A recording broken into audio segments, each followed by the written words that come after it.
Ready? আসসালামু আলাইকুম। প্রিয় শিক্ষার্থীগণ, আমরা আবার হাজির হয়েছি বাংলা ফাউন্ডেশন কোর্সের বাংলা ক্লাস 4 নিয়ে। এ পর্যায়ে আমি আজকেও আছি তোমাদের ভাই এম এ সুফিয়ান সজীব।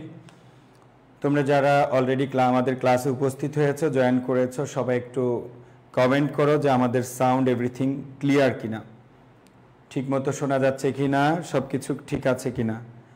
আর যারা অলরেডি জয়েন করেছো তাদের প্রতি রিকোয়েস্ট থাকবে তোমরা তোমাদের ফ্রেন্ডসদেরকে মেনশন করে দাও আমাদের ক্লাসে।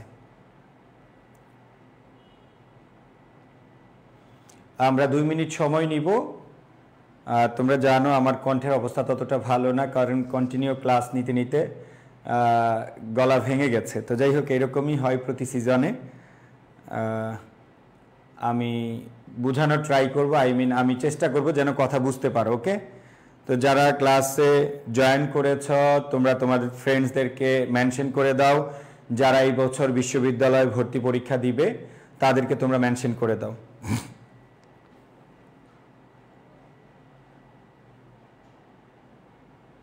ওয়ালাইকুম সালাম। জি আলহামদুলিল্লাহ, আমি এমনিতে ভালো আছি, কণ্ঠে একটু সমস্যা হচ্ছে। যাই হোক, অনেকেই জয়েন করেছ, কেউ করতেছ। আমরা কথা শুরু করে দিই, 2 মিনিট কথা বলবো।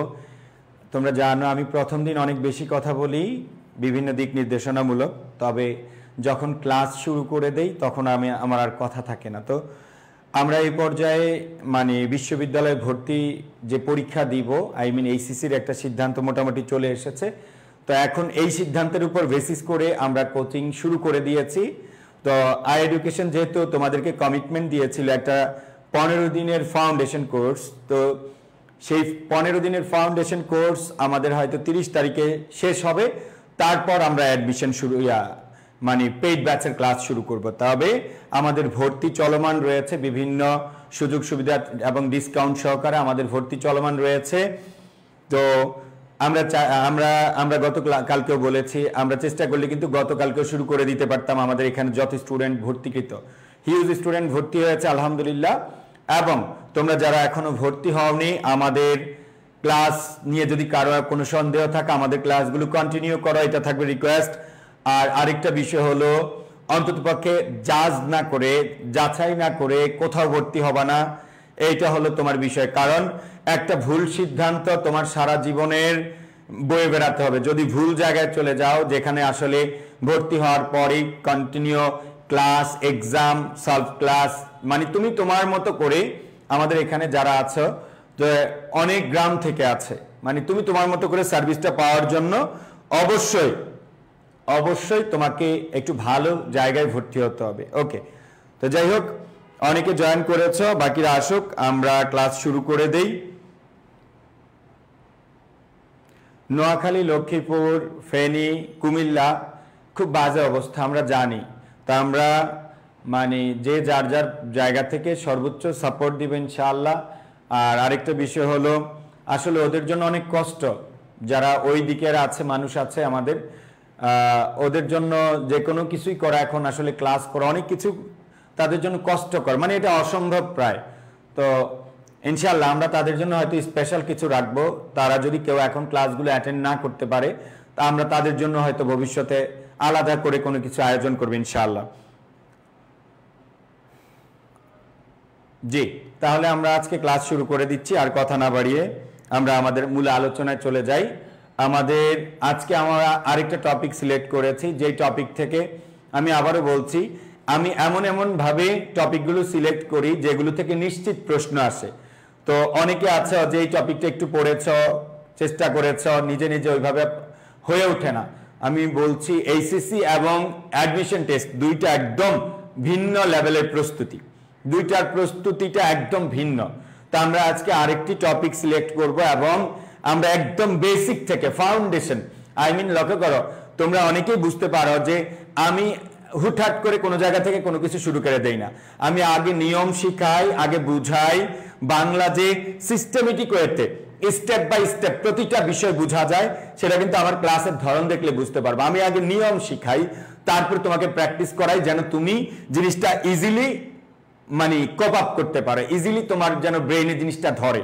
মনে রাখবে, একবার যদি বুঝে যাও, যেমন আমাদের অনেক টিচাররা আছে যে প্রকৃতি প্রত্যয় তুমি মুখস্থ করে ফেলো, সমাস মুখস্থ করে ফেলো, সন্ধি এই কয়েকটা মুখস্থ করে ফেলো, এই কয়েকটা উদাহরণ আসলে এখান থেকে আসবে, নতুবা দরকার নেই। কিন্তু ভাই এরকম না, নিয়ম যেগুলো আছে ওগুলো নিয়মতান্ত্রিক ভাবে আমরা পড়বো, বুঝে শুনে পড়বো, যেন লং টাইম আমাদের মাথায় থাকে।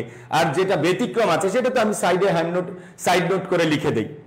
ওকে, তো এই পর্যায়ে যারা জয়েন করেছো, আমরা জানি আমাদের যে ভাইদের যে জেলাগুলো বন্যায় আক্রান্ত হয়েছে ওই জেলার ভাই বোনরা অ্যাটেন্ড করতে পারবে না, তবে যারা অ্যাটেন্ড করেছো আমার অনুরোধ থাকবে তোমরা আমাদের ক্লাসটি কি করে দাও, শেয়ার করে দাও। আর আমরা গতকালকে ক্লাস নিতে গিয়ে 3 বার আমাদের ক্লাস কেটে গেছে, আজকে হয়তো ইনশাআল্লাহ আমরা দোয়া করি যেন এরকম সিচুয়েশন, অনাকাঙ্ক্ষিত সিচুয়েশন না ঘটে। কারণ একটা ক্লাস যদি কি হয় কেটে যায়, তাহলে কি ওই ক্লাসটা পরবর্তীতে স্টুডেন্টের মানে কনসেন্ট্রেশন ধরে রাখতে কষ্ট হয়। তো আশা করছি আজকে আর কাটবে না।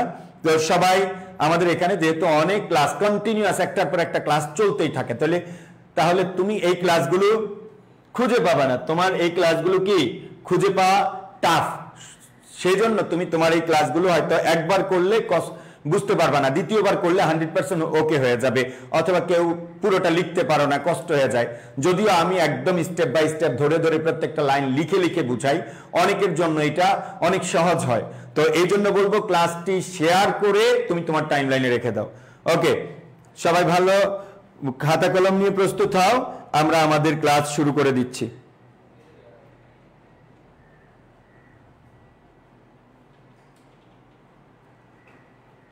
জান্নাতুল মাওয়া, তুমি কুমিল্লা থেকে দেখছো তাই না? কুমিল্লা এবং ফেনীর কারণে আমাদের অনেক স্টুডেন্ট আজকে ক্লাস করতে পারছে না স্যার। ওকে, সবাই খাতা কলম রেডি করো।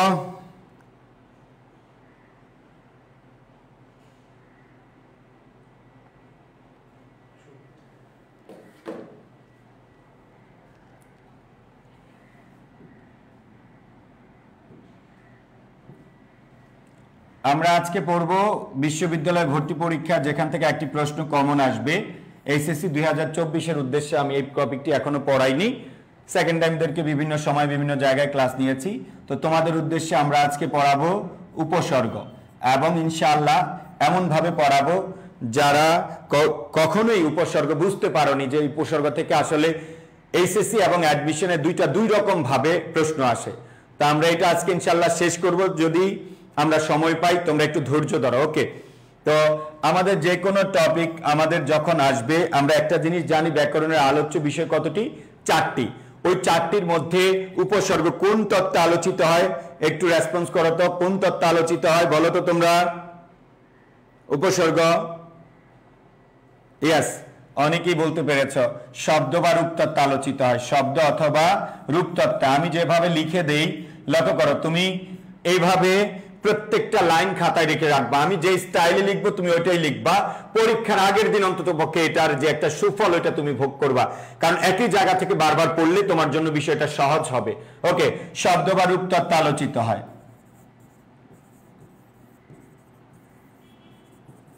যেই পয়েন্ট থেকে প্রশ্ন আসতে পারে আমরা ওই পয়েন্টগুলো হাইলাইটস করে লিখে দিব, যেন তুমি আজকে ক্লাস করতে করতে আইডিয়া পেয়ে যাও যে আসলে কিভাবে প্রশ্ন হয়।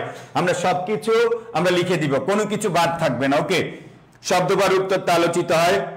আর মনে রাখবা উপসর্গ শব্দটির মধ্যে এই উপ নিজে একটা উপসর্গ, তাহলে লিখবা উপসর্গ শব্দটি উপসর্গ যোগে গঠিত। উপসর্গ শব্দটি উপসর্গ যোগে গঠিত।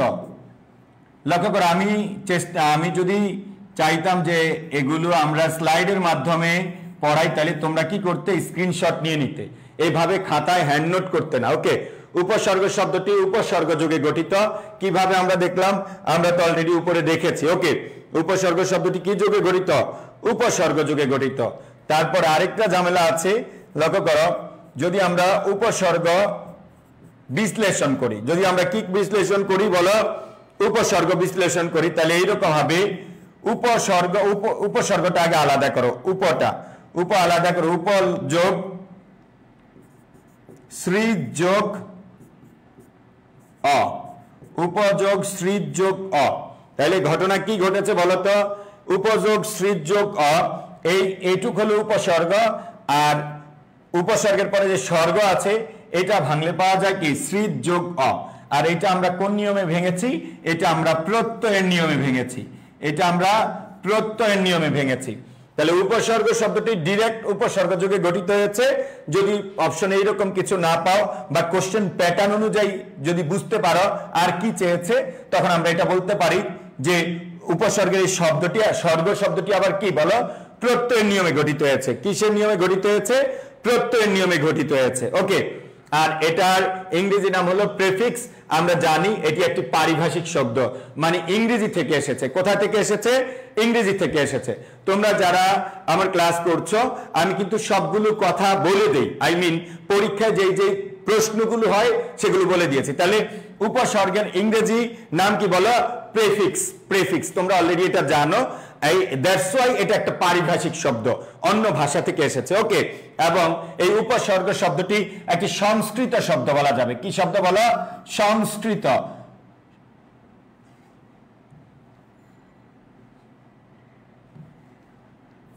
সংস্কৃত শব্দ। এটা একটা কি শব্দ? সংস্কৃত শব্দ বলা যাবে। এটা একটা কি শব্দ? সংস্কৃত শব্দ। ওকে, এবার আসো আমরা একটা ভেরি ভেরি ইম্পর্টেন্ট লাইন লিখবো, যে লাইনটি আমাদের বিশেষ করে ঢাকা বিশ্ববিদ্যালয়ের রিটেনের জন্য প্রয়োজন আছে। ওকে, সেটা লিখবো আমরা, উপসর্গের অর্থবাচকতা নেই কিন্তু অর্থদ্যোতকতা আছে। সবাই লিখে ফেলো, উপসর্গের, আমি আবারও বলছি, আমি এমন ভাবে পড়াবো যেন আমার প্রতিটি ভাই বোন আমার প্রতিটি টপিক খুব ইজিলি ক্যাচ করতে পারে যে আসলে কি পড়াতে চাচ্ছি। আমি প্রত্যেকটা টপিকের বেসিক আইডিয়াটা আগে দিব, তারপর এটা সম্পর্কে যে রুলস গুলো আছে আগে রুলস গুলো শেখাবো, তারপরে বিশ্ববিদ্যালয়ে যে প্রশ্ন আসে ওই প্রশ্নের প্যাটার্ন গুলো দেখাবো, প্রিভিয়াস ইয়ার্স এর কোশ্চেন। দ্যাট মিনস আমি কোনো কিছু না শিখে যদি প্রিভিয়াস ইয়ার্স এর কোশ্চেন প্র্যাকটিসে চলে যাই, তাহলে আসলে তোমার মাথার উপর দিয়ে যাবে। আমার প্রত্যেকটা ক্লাসে প্রথম আধা ঘন্টা 40 মিনিট থাকবে যে নিয়ম শেখাবো, তারপর আমি তোমাকে বাস্তবতায় নিয়ে আসবো পরীক্ষায় কিভাবে প্রশ্ন হয়। তাহলে লিখবা, উপসর্গের অর্থবাচকতা নেই।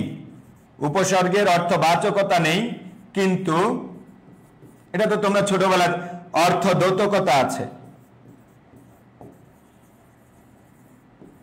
উপসর্গের অর্থবাচকতা নেই কিন্তু অর্থদ্যোতকতা আছে। উপসর্গের একদম মুখস্থ রাখতে হবে এটা। অর্থাৎ উপসর্গের নিজস্ব কোনো অর্থ নেই। উপসর্গগুলোর নিজস্ব কোনো অর্থ নেই। নিজস্ব কোনো অর্থ নেই।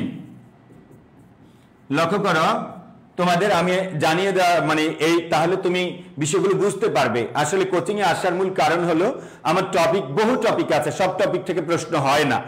এই টপিকটা থেকে একটি প্রশ্ন কমন পাবা। ওকে, এই টপিকটা থেকে একটি প্রশ্ন কমন পাবা। আমার কথা হলো, যদি তুমি 10টা বিশ্ববিদ্যালয়ে ভর্তি পরীক্ষা দাও, মানে আমার প্রিভিয়াস ইয়ার্স এর এক্সপেরিয়েন্স থেকে আমি বলছি, এখানে 7 থেকে 8টি বিশ্ববিদ্যালয় তুমি এখান থেকে দেখবা উপসর্গ থেকে প্রশ্ন চলে আসছে। ওকে, সুতরাং এইটা হলো একটা ট্রিপল স্টারের এক টপিক, মানে এখান থেকে প্রশ্ন হয় বিশ্ববিদ্যালয় ভর্তি পরীক্ষায় প্রায়, মানে প্রতি বছরই হয়। সুতরাং এই টপিক থেকে আমার কথা হলো, যে টপিকটা পড়বে তুমি ওটা এমন ভাবে পড়বে যে কোনো অ্যাঙ্গেলে প্রশ্ন আসুক তুমি যেন পারো, আর যেটা একান্তই তুমি পড়বে না ওটার পেছনে টাইম নষ্ট করবা না। তাহলে আমি যখন তোমাদেরকে সবকিছু পড়ানো হয়ে যাবে, কোর্স কমপ্লিট হয়ে যাবে, তখন আমি কিন্তু আবার একটা সাজেশন দিয়ে দিব যে এই টপিকগুলো না পড়লেই নয়। তার মধ্যে এই উপসর্গ একটি টপিক, না পড়লে নয়। এটার বেসিক কিন্তু আমরা এই স্টাইলে কখনো পড়িনি। আজকে দেখবো আমরা এটার একদম বেসিক সবকিছু পড়ে তারপরে কঠিন যে ইউনিভার্সিটি স্টাইলে যে প্যাটার্নে প্রশ্ন হয় সেখানে চলে যাবে। উপসর্গের অর্থবাচকতা নেই কিন্তু অর্থদ্যোতকতা আছে, অর্থাৎ উপসর্গগুলোর নিজস্ব কোনো অর্থ নেই, তবে অন্য শব্দের পূর্বে বসে, অন্য শব্দের পূর্বে বসে অর্থদানে সাহায্য করে। মানে উপসর্গ যখন একা বসবে এর নিজস্ব কোনো অর্থ থাকবে না, তবে অন্য শব্দের পূর্বে বসে অর্থ দানে সাহায্য করে।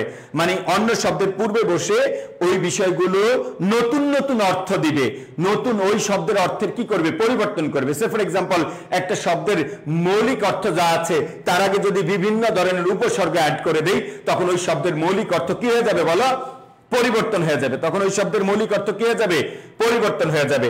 তাহলে উপসর্গের অর্থবাচকতা নেই কিন্তু অর্থদ্যোতকতা আছে, অর্থাৎ উপসর্গগুলোর নিজস্ব কোনো অর্থ নেই, তবে অন্য শব্দের পূর্বে বসে অর্থ দানে সাহায্য করে। আশা করি একটু বুঝতে পেরেছ। আমরা এর উদাহরণ দেখব। এর কি দিব, উদাহরণ দেখব। লক্ষ্য করো, আমরা লিখলাম এই যে হার একটি শব্দ, লক্ষ্য করো এর একটা মূল শব্দ। এখন আমি যদি বলি এই প্রো এর অর্থ কি, তুমি বলবা ভাইয়া এই প্রো এর নিজস্ব কোনো অর্থ নেই। দ্যাট মিনস এটি একটি উপসর্গ যার নিজস্ব কোনো অর্থ নেই কিন্তু অন্য শব্দের পূর্বে বসে অর্থ দানে সাহায্য করে, নতুন অর্থবোধক শব্দ তৈরি করে। যেমন প্রো, হারের পূর্বে যদি প্রো অ্যাড করি তাহলে কি হয় বলতো, প্রহার। দ্যাট মিনস তোমাকে আমি উদাহরণ দিয়ে বুঝিয়ে দিচ্ছি, তুমি এভাবে যদি ভর্তি পরীক্ষা দাও, যেমন প্রো একা বসলে কোনো অর্থ থাকবে না কিন্তু হারের পূর্বে বসলে এটা একটা নতুন অর্থ তৈরি করে। হার মানি হারা জেতার হার, হার মানি গলার হার, কিন্তু লক্ষ্য করো এই যে প্রহার মানি কিন্তু আর হার নেই। এই হার যে অর্থ দেয় প্রহার কিন্তু ভিন্ন অর্থ দেয়। তাহলে উপসর্গগুলো কোন শব্দের পূর্বে বসে অর্থ দানে কি করে, সাহায্য করে। যেমন এর পূর্বে আমরা যদি বলি আয়াত করলে কি হবে বলো, আহার। আয়াত করলে কি হবে, আহার। এর পূর্বে আমরা যদি বলি প্রো, এর পূর্বে যারা আমরা কি বলি প্রো, তাহলে সরি এরপরে আমরা তো প্রো লিখে ফেলেছি। এরপরে যদি আমরা বলি সম, সম তাহলে কি হলো, লক্ষ্য করো তো, সমহার। সমহার প্রিয় ভাই বোনেরা, এই টপিক থেকে পরীক্ষা প্রশ্ন আসবে, একটু গুরুত্ব সহকারে দেখবে। ওকে, সমাহার। তারপরে আমরা যদি বলি এইরকম যে বি, বি বি লিখলে আমরা বলতে পারি যেমন বিহার। বি থেকে আমরা বি দিয়ে আমরা হারের পূর্বে অ্যাড করলে কি হবে, বিহার। আমরা যদি এখান থেকে এরকম বলি, তোমরা বুঝবে কিন্তু কোনটা দিয়ে কি লিখছি, অনা। আমরা যদি বলি অনা তাহলে এটা থেকে আমরা বলতে পারি কি বলো, অনাহার। কি হার বলো, অনাহার।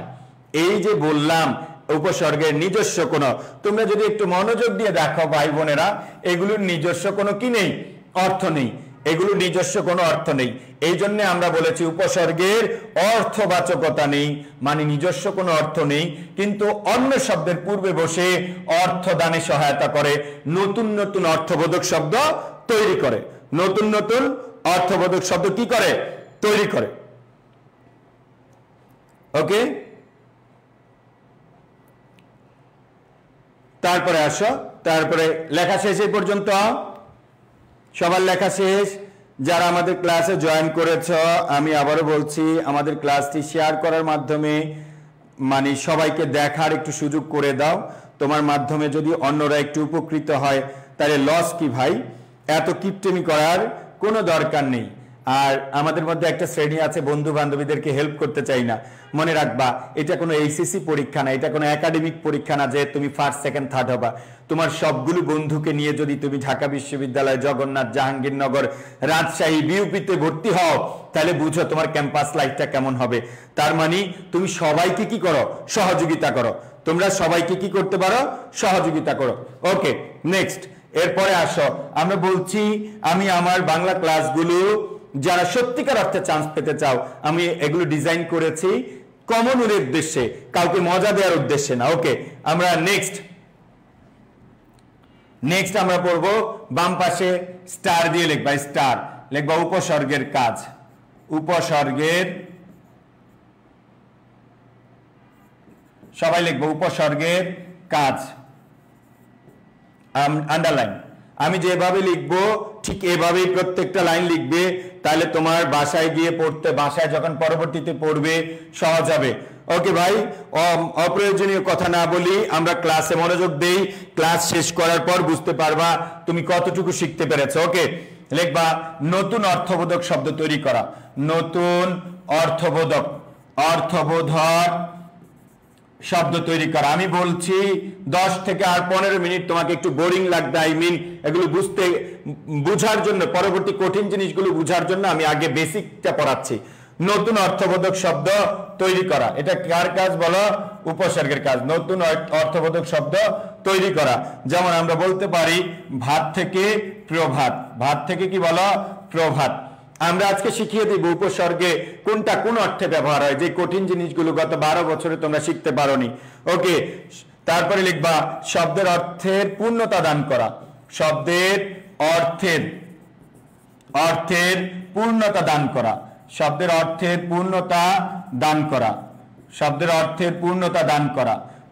যেমন আমরা বলতে পারি পুষ্টি থেকে পরিপুষ্টি, পুষ্টি থেকে পরিপুষ্টি, পরিপুষ্টি, পূর্ণতা দান করা, পুষ্টি থেকে কি বলো?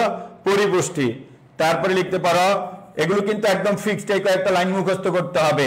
শব্দের অর্থ সম্প্রসারণ করা, শব্দের অর্থ সম্প্রসারণ করা, শব্দের অর্থ কি করা?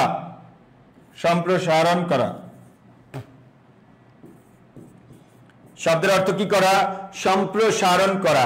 যেমন তাপ থেকে পরিতাপ, পরিতাপ, পরিতাপ বিষয়টা অবশ্যই সম্প্রসারিত হয়েছে। আই মিন তাপ পরিতাপ, পরিতাপটা আরো গভীর, আরো আরো বেশি কষ্ট, এই টাইপের। ওকে, তারপরে আসো আমরা বলতে পারি শব্দের অর্থ সংকোচন করা, শব্দের অর্থ, যারা চান্স পাইতে ইচ্ছুক তারা অবশ্যই আমার ক্লাস এই মনোযোগ দিতে বাধ্য। ওকে, আর যারা ঘুরতে এসেছো, এমনিতে এসেছো দেখার জন্য, তাদের বিষয়ে আমার কিছু বলার নেই। তবে কোন স্টুডেন্ট যদি চান্স পাওয়ার জন্য এসে থাকে তার ক্লাস ভালো লাগতে হবে, কারণ সে ইনফরমেশন চায়, সে জানতে চায়।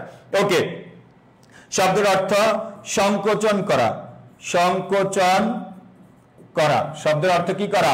সংকোচন করা, শব্দের অর্থ কি করা? সংকোচন করা, সংকোচন করা। যেমন আমরা বলতে পারি কাজ থেকে বলতে পারি অকাজ। ওকে, তারপরে আসো শব্দের অর্থ পরিবর্তন করা। তোমাদের আগের 9-10 এর ব্যাকরণ বইতে খুললে দেখবা এরকম 4-5টি কাজ আছে। শব্দের অর্থ কি করা? পরিবর্তন করা, পরিবর্তন করা। উপসর্গের এইসব কাজগুলো অবশ্যই তোমাকে কি করতে হবে? মাথায় রাখতে হবে। যেমন গমন, গমন থেকে আগমন, দুইটা দুই রকম অর্থ হয়ে গেছে। তা আমরা উপসর্গের কাজগুলো পড়েছি, এই লাইনগুলো অবশ্যই মুখস্থ রাখতে হবে, নতুবা হবে না। এই লাইনগুলো জি চান্স পাওয়ার উদ্দেশ্যে এসেছি, ধন্যবাদ। এবার আসো, তাহলে উপসর্গের কাজ নতুন অর্থবোধক শব্দ তৈরি করা, শব্দের অর্থের পূর্ণতা দান করা, শব্দের অর্থ সম্প্রসারণ করা, শব্দের অর্থ সংকোচন করা, শব্দের অর্থ পরিবর্তন করা। ওকে, আমরা নেক্সট যাচ্ছি। আমরা নেক্সট, লেখা শেষ সবার? লেখা শেষ?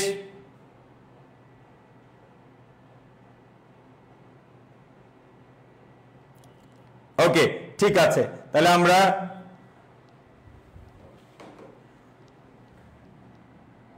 নেক্সট যাচ্ছি। এবার আসো, আমরা লিখবা উপসর্গ প্রধানত, স্টার দিয়ে লেখে, স্টার। উপসর্গ, উপসর্গ প্রধানত, প্রধানত 3 প্রকার। উপসর্গ প্রধানত কত প্রকার? 3 প্রকার। উপসর্গ প্রধানত কত প্রকার? 3 প্রকার। 1 নম্বরে লিখবা বাংলা উপসর্গ, বাংলা উপসর্গ। বাংলা উপসর্গ কতটি মনে আছে আমাদের? বাংলা উপসর্গ হলো 21টি। 2 নম্বরে লিখবা সংস্কৃত, সংস্কৃত অথবা তৎসম, মাথায় রাখবা, আওলা বানা একই জিনিস। সংস্কৃত অথবা তৎসম উপসর্গ, সংস্কৃত অথবা তৎসম উপসর্গ কতটি? 20টি। 3 নম্বরে লিখবা বিদেশি। ভাই আমি যে স্টাইলে নোট করে দিচ্ছি, ক্লাসটা শুধু শেষ হোক, তারপর তুমি বুঝতে পারবে। যে কোনো বই ধরবে, সব তুমি পারবা, কোনো কিছু থাকবে না যে তুমি পারো না। বিদেশি উপসর্গ, কি উপসর্গ? বিদেশি উপসর্গ। বিদেশি উপসর্গ লিখবা 21টি। এখন বিদেশির মধ্যে একটা ঝামেলা আছে। বিদেশি উপসর্গ 21টি, এর মধ্যে লিখবা ফার্সি। আমরা সব মুখস্থ করে ফেলবো। ফার্সি আছে 10টি। তারপর লিখবা আরবি, আরবি আছে 6টি। তারপরে লিখবা ইংরেজি, ইংরেজি, ইংরেজি আছে কতটি?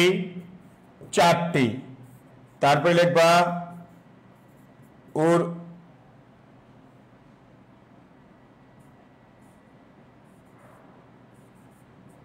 উর্দু অথবা হিন্দি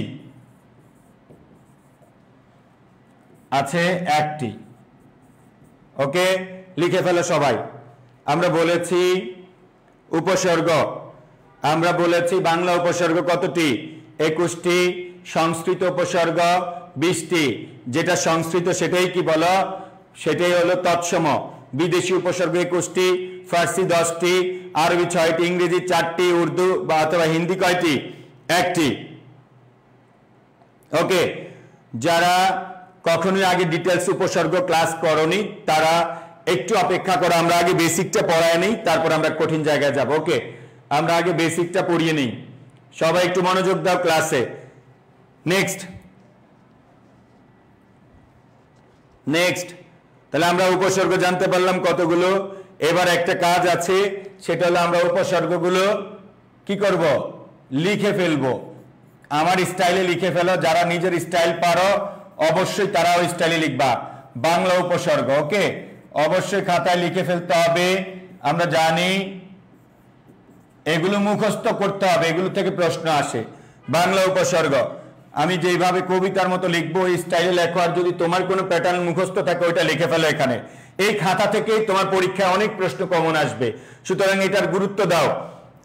আর যারা 2-1 আছো বেশি পাকনা, তাদের উদ্দেশ্যে আমি কিছুই বলবো না।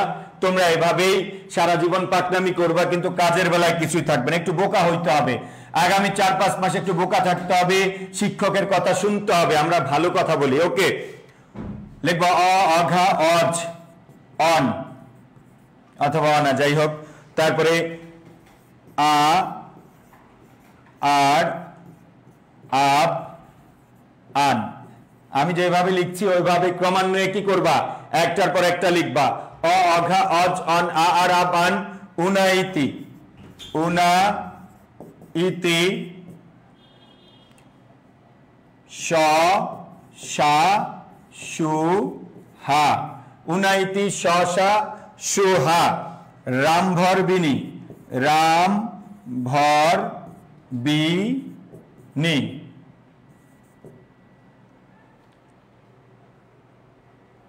কুকদ পাতি, কু, কদ, পাতি। অ, অঘা, অজ, অন, আ, আর, আব, আন, উনাইতি, শ, শা, সু, হা, রামভর বিনি, কুকদ পাতি। লক্ষ্য করো, একদম মুখস্থ করে রাখবা। আর এগুলো লিখবা, লিখবা ডান পাশে কথা।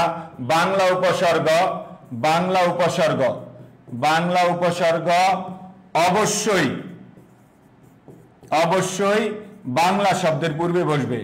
বাংলা শব্দের পূর্বে বসবে। আই মিন এই সব উপসর্গগুলো অ, ঘা, অজ, অন, আর, আব, আন, উনা, ইতি, শ, শা, সু, হা, রামভর বিনি, কুকদ পাতি, এগুলো অবশ্যই বাংলা শব্দের পূর্বে বসবে।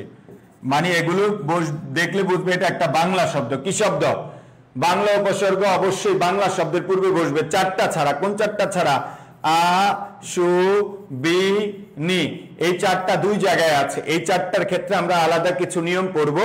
আর এগুলোর ক্ষেত্রে তোমাকে অবশ্যই মাথায় রাখতে হবে বাংলা উপসর্গগুলো অবশ্যই বাংলা শব্দের পূর্বে বসবে। আই মিন যদি কোথাও এগুলো দেখো নিঃসন্দেহে বলে দিবা এটা একটা বাংলা শব্দ। কি শব্দ? এটা সংস্কৃত বা তৎসম শব্দ না। তাহলে মুখস্থ করে ফেলো। 1 মিনিট সময় দিলাম। কি বললাম? অ, অঘা, অজ, অন, আ, আর, আব, আন, উনা, উনাইতি, শ, শা, সু, হা, রামভর বিনি, কুকদ পাতি।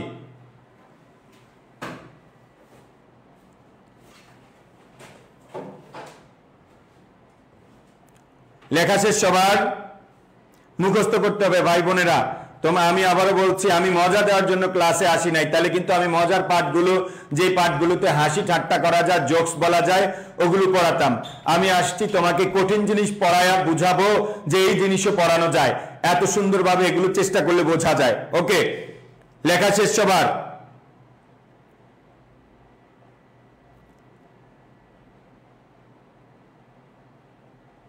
ওকে, সুমাইয়া ইসলাম রিমা, ঠিক আছে। আমরা স্লো অ্যান্ড স্টেডি আগাচ্ছি, আমরা আমাদের হাতে অনেক সময় আছে।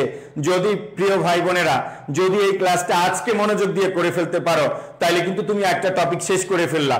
তোমাকে মাথায় রাখতে হবে অত তাড়াহুড়ার কিছু নেই, তোমাদের হাতে অনেক সময় পাবে এই বছর, মিনিমাম 4 মাস তো সর্বনিম্ন, 5 মাসও পেতে পারো। তাহলে এমন ভাবে প্রস্তুত হও যেন তোমার নিজের স্বপ্নটা পূরণ হয়, যেই বিশ্ববিদ্যালয়ে যেই সাবজেক্ট চাচ্ছ যেন ওই সাবজেক্টটাই পূরণ হয় ইনশাআল্লাহ। আমরা সবাই মিলে একটা সুন্দর স্বপ্ন দেখি যে আমি এই বিশ্ববিদ্যালয়ে ভর্তি হয়ে নিজেকে গড়ে আমি আমার নিজের পরিবারের দায়িত্ব নেওয়ার পাশাপাশি দেশের কি করব, সেবা করব। ভালো নিয়ত করো, ভালো নিয়ত করলে অবশ্যই আল্লাহ ভালো কিছু দিবেন। ওকে, এবার আসো তাহলে এটা লেখা শেষ, আমরা নেক্সট যাই। স্টার লিখবা সংস্কৃত, সংস্কৃত অথবা কি তৎসম উপসর্গ, সংস্কৃত অথবা কি উপসর্গ, তৎসম উপসর্গ। কতটি বলো? 20টি। সংস্কৃত অথবা তৎসম উপসর্গ কতটি? 20টি। সংস্কৃত অথবা কি তৎসম উপসর্গ কতটি মনে আছে? 20টি। আমরা কবিতার মতো লিখবো, আর যে নিজের স্টাইলে পারো ওইভাবে লিখে ফেলো। প্র পরা, সবাই একটু দ্রুত লেখা। প্র পরা পরিপতি, প্র পরা পরিপ্রতি, প্র পরা পরিপ্রতি, অনুঅধি, অনু অধি, অপিয়তি, অপিয়তি, প্র পরা পরিপ্রতি, প্র পরা পরিপ্রতি, অনু অধি, অপিয়তি। তারপর লিখবা আশুবিনি, আশুবিনি, আশুবিনি লিখবা। তারপরে অপ উপ, অপ উপ সম অভি, অপ উপ সম অভি। প্র পরা পরিপ্রতি, অনু অধি, অপিয়তি, আশুবিনি, অপ উপ সম অভি, অবদূর উৎনির, অবদূর উৎনির, অবদূর উৎনির। প্র পরা পরিপ্রতি, অনু অধি, অপিয়তি, আশুবিনি, অপ উপ সম অভি, অবদূর উৎনির। প্লিজ ভাই বোনেরা এগুলো একটু মুখস্থ করে ফেলো, এগুলো তোমার লাগবে। তোমার নিজস্ব কোন স্টাইল মুখস্থ থাকলে ওইটা এখানে লিখবা। আর মনে রাখবা অবশ্যই কোন শব্দের পূর্বে বসবে? সংস্কৃত শব্দের পূর্বে বসবে, সংস্কৃত শব্দের পূর্বে বসবে, পূর্বে বসবে। তাহলে সংস্কৃত উপসর্গগুলো অবশ্যই সংস্কৃত শব্দের কোথায় বসবে? পূর্বে বসবে। প্র পরা পরিপ্রতি, অনু অধি, অপিয়তি, আশুবিনি, অপ উপ সম অভি, অবদূর উৎনির। এগুলো অবশ্যই কোথায় বসবে? সংস্কৃত শব্দের পূর্বে বসবে। কোন শব্দের পূর্বে বসবে? সংস্কৃত শব্দের পূর্বে বসবে। প্র পরা পরিপ্রতি, অনু অধি, অপিয়তি, আশুবিনি, অপ উপ সম অভি, অবদূর উৎনির। লেখা শেষ সবার? একদম মুখস্থ করে ফেলবে। লেখা শেষ? মনে রাখবা আজকে মনে হয় ভাইয়া এগুলো কি লিখতেছেন, এগুলো তো মনে হয় আমি পারি, একটু পর বুঝবা। যেদিন ঢাকা বিশ্ববিদ্যালয়ের সব পাবলিক বিশ্ববিদ্যালয়গুলো ভর্তি পরীক্ষা দিবে ওই দিন কিন্তু তোমার বাংলা উপসর্গ, সংস্কৃত কয়টি, বিদেশি কয়টি, এই নাম্বারিংটা তোমার মাথায় প্রবলেম ক্রিয়েট করবে, বলে দিলাম। তখন ভাইয়ের কথা মনে থাকবে, কারণ যখন বিশ্ববিদ্যালয়ে ভর্তি পরীক্ষা দিতে যাই তখন আমাদের এত কিছু মাথায় থাকে না ভাই, তখন দৌড়াদৌড়ি করি, তখন জীবন যুদ্ধে আমরা ঝাঁপিয়ে পড়ি। মানে এরকম একটা অবস্থা হয়, মনের মধ্যে একটা ভয় তৈরি হয়ে যায়, মানে পারা জিনিস আমরা কি করে ফেলি, ভুল করে ফেলি। এই যে আমরা শিক্ষকরা একই জিনিস বারবার বলি, পাগলের মতো বলি, তোমার কাছে মনে হয় ভাইয়া এক কথা এতবার বলেন কেন? তো এই কথাটার বিষয় হলো আজকে আমি তোমাকে শুধু উপসর্গ পড়াচ্ছি, কিন্তু যেদিন বিশ্ববিদ্যালয়ে ভর্তি পরীক্ষা থাকবে ওই দিন সব টপিক থেকে প্রশ্ন আসবে। বাংলা, সাধারণ জ্ঞান, ইংরেজি, আরব সায়েন্সে যারা পরীক্ষা দিবা বিভিন্ন বিষয়ে তোমার প্রশ্ন থাকবে। এই বিষয়গুলো একটু মাথায় রাখতে হবে। ওকে, লেখা শেষ? এগুলো একদম মুখস্থ করে ফেলো। ওকে, নেক্সট আমরা বিদেশি উপসর্গের মধ্যে আমাদের আছে ফার্সি উপসর্গ। কয়টি? ফার্সি আছে, ফার্সি আছে 10টি। ফার্সি আছে কয়টি? 10টি। সবাই একটু মুখস্থ করে ফেলবা। ক্লাসে যদি একবার মুখস্থ করো, পরে আমার হ্যান্ড নোটটা দেখলে আমি যেটা পড়াচ্ছি আমি গত 13 বছর পার্সোনাল ব্যাচ পড়াই না, গত বছর থেকে ব্যাচ পড়ানো বন্ধ করে দিয়েছি। আমি কিন্তু আমার প্রাইভেট ব্যাচে এইগুলো এই স্টাইলে পড়াতাম, মানে এগুলো করে আমার কাছে হাজার হাজার স্টুডেন্ট পার্সোনালি ব্যাচে পড়তো এবং জীবনের যা কিছু বাড়ি গাড়ি যত কিছু অর্জন সব শুধু আমার পরিশ্রম, আমার হার্ডওয়ার্ক এবং আমার কমিটমেন্ট এবং আমার প্রিয় শিক্ষার্থীদের অবদান। তো জাস্ট একটু মনোযোগ দাও, একটু যেভাবে পড়াই জানি অনেক কঠিন মনে হয়, বাট আমি বলবো এটাই তো তোমার জীবন, একটু পরিশ্রম করো সারা জীবন ভালো থাকার জন্য। ওকে, তো যেটা বললাম ফার্সি কতটি? ফার্সি হলো 10টি। ফার্সি হলো 10টি। আমরা একটু, আমি যেভাবে লিখবো ওইভাবে লিখবা। বর কম দর কার, বর কম দরকার না বলছি, বর কম দরকার না বলছি। তারপরের লাইন লিখবা নিম নিম ফি বে ব বদ, বদ ফার্সি, বদ ফার্সি। বর কম দরকার না বলছি, নিম ফি বে ব বদ ফার্সি। বর কম দরকার না বলছি, নিম ফি বে ব বদ ফার্সি। সবাই বর কম দরকার না বলছি, নিম ফি বে ব বদ ফার্সি। এগুলো অর্থগুলো একটু লিখে রাখবা। বর মানে বাইরে, বর মানে কি? বাইরে। তারপরে কম মানে তো জানো স্বল্প, কম মানে স্বল্প। দর মানে অধীন অথবা মধ্যস্থ, অধীন। কার মানে কাজ, নত না, এর আলাদা কোনো অর্থ নেই। নিম মানে বলে না নিম রাজি, ওকে, এটা হলো আধা রাজি। নিম মানে আধা, নিম মানে কি? আধা। তারপরে আসো ফি মানে প্রতি, বে অর্থ না, ব অর্থ সহিত, বদ অর্থ মন্দ। অর্থগুলো লিখে রাখো, বদ অর্থ মন্দ, অর্থগুলো লিখে রাখো সবাই।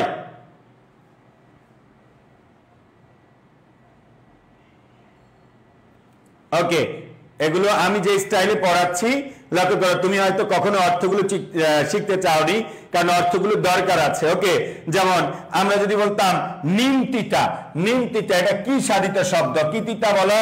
নিমতিতা।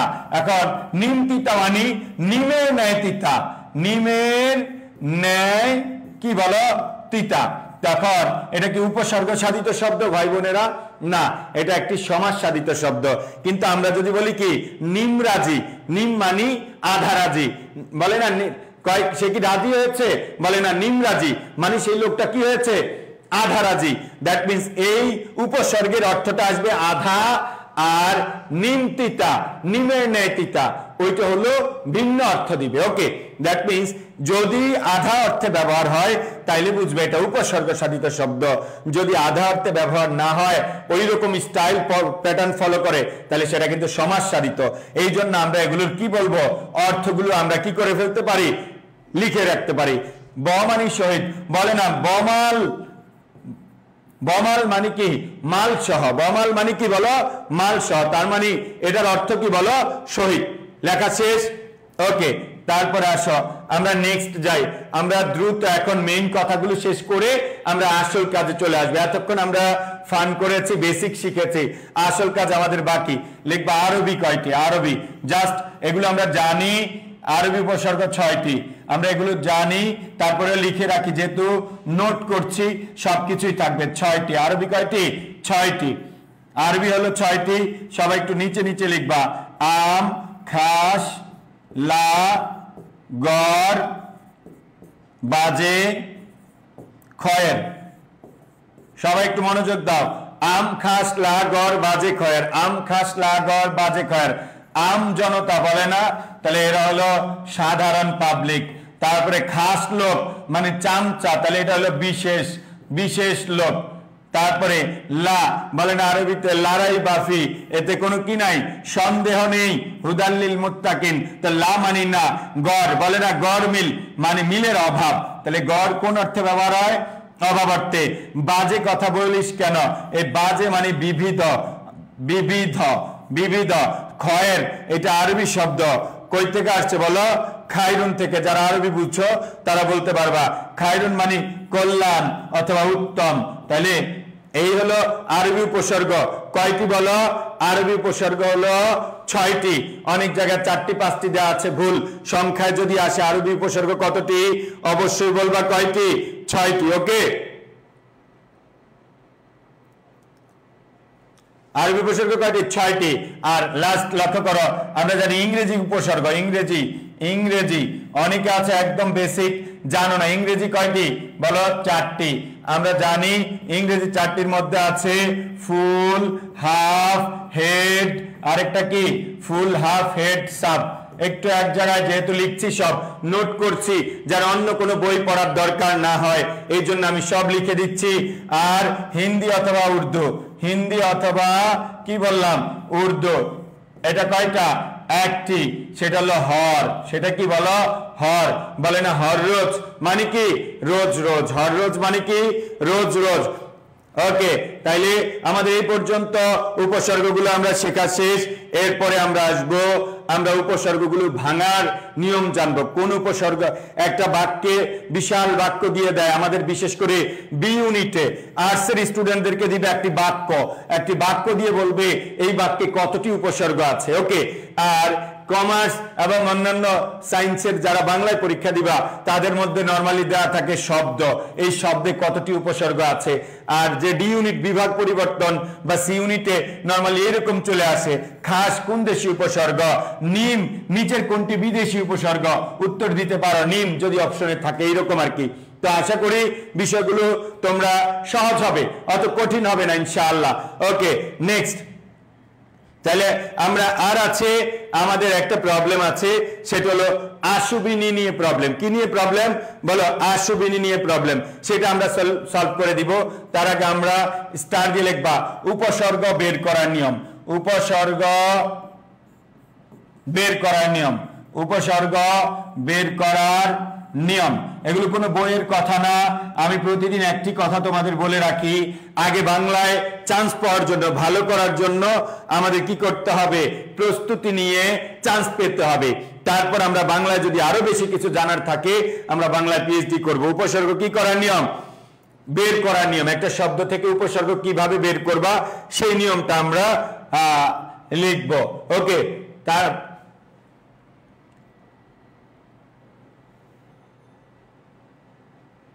ওকে লিখবা এক নাম্বার লিখবা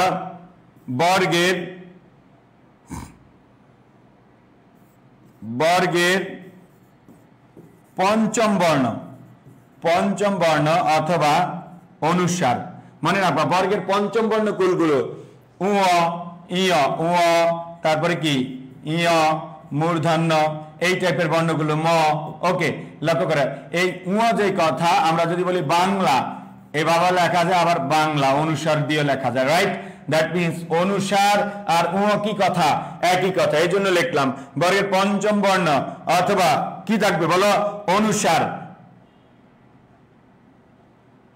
বিচ্ছেদে, বা অনুসার আমরা এইভাবে বলতে পারি, বর্গের পঞ্চম বর্ণ অথবা অনুসার ভাঙলে, যখন আমাকে উপসর্গ বের করতে বলবে ভাঙলে বর্গের পঞ্চম বর্ণ অথবা অনুসার ভাঙলে ম হবে। খুবই ইম্পর্টেন্ট নিয়ম এগুলো। পারলে এখন যে কয়েকটা লাইন লিখবে, এই কয়েকটা লাইন দিয়ে তুমি সব উপসর্গ বের করতে পারবা।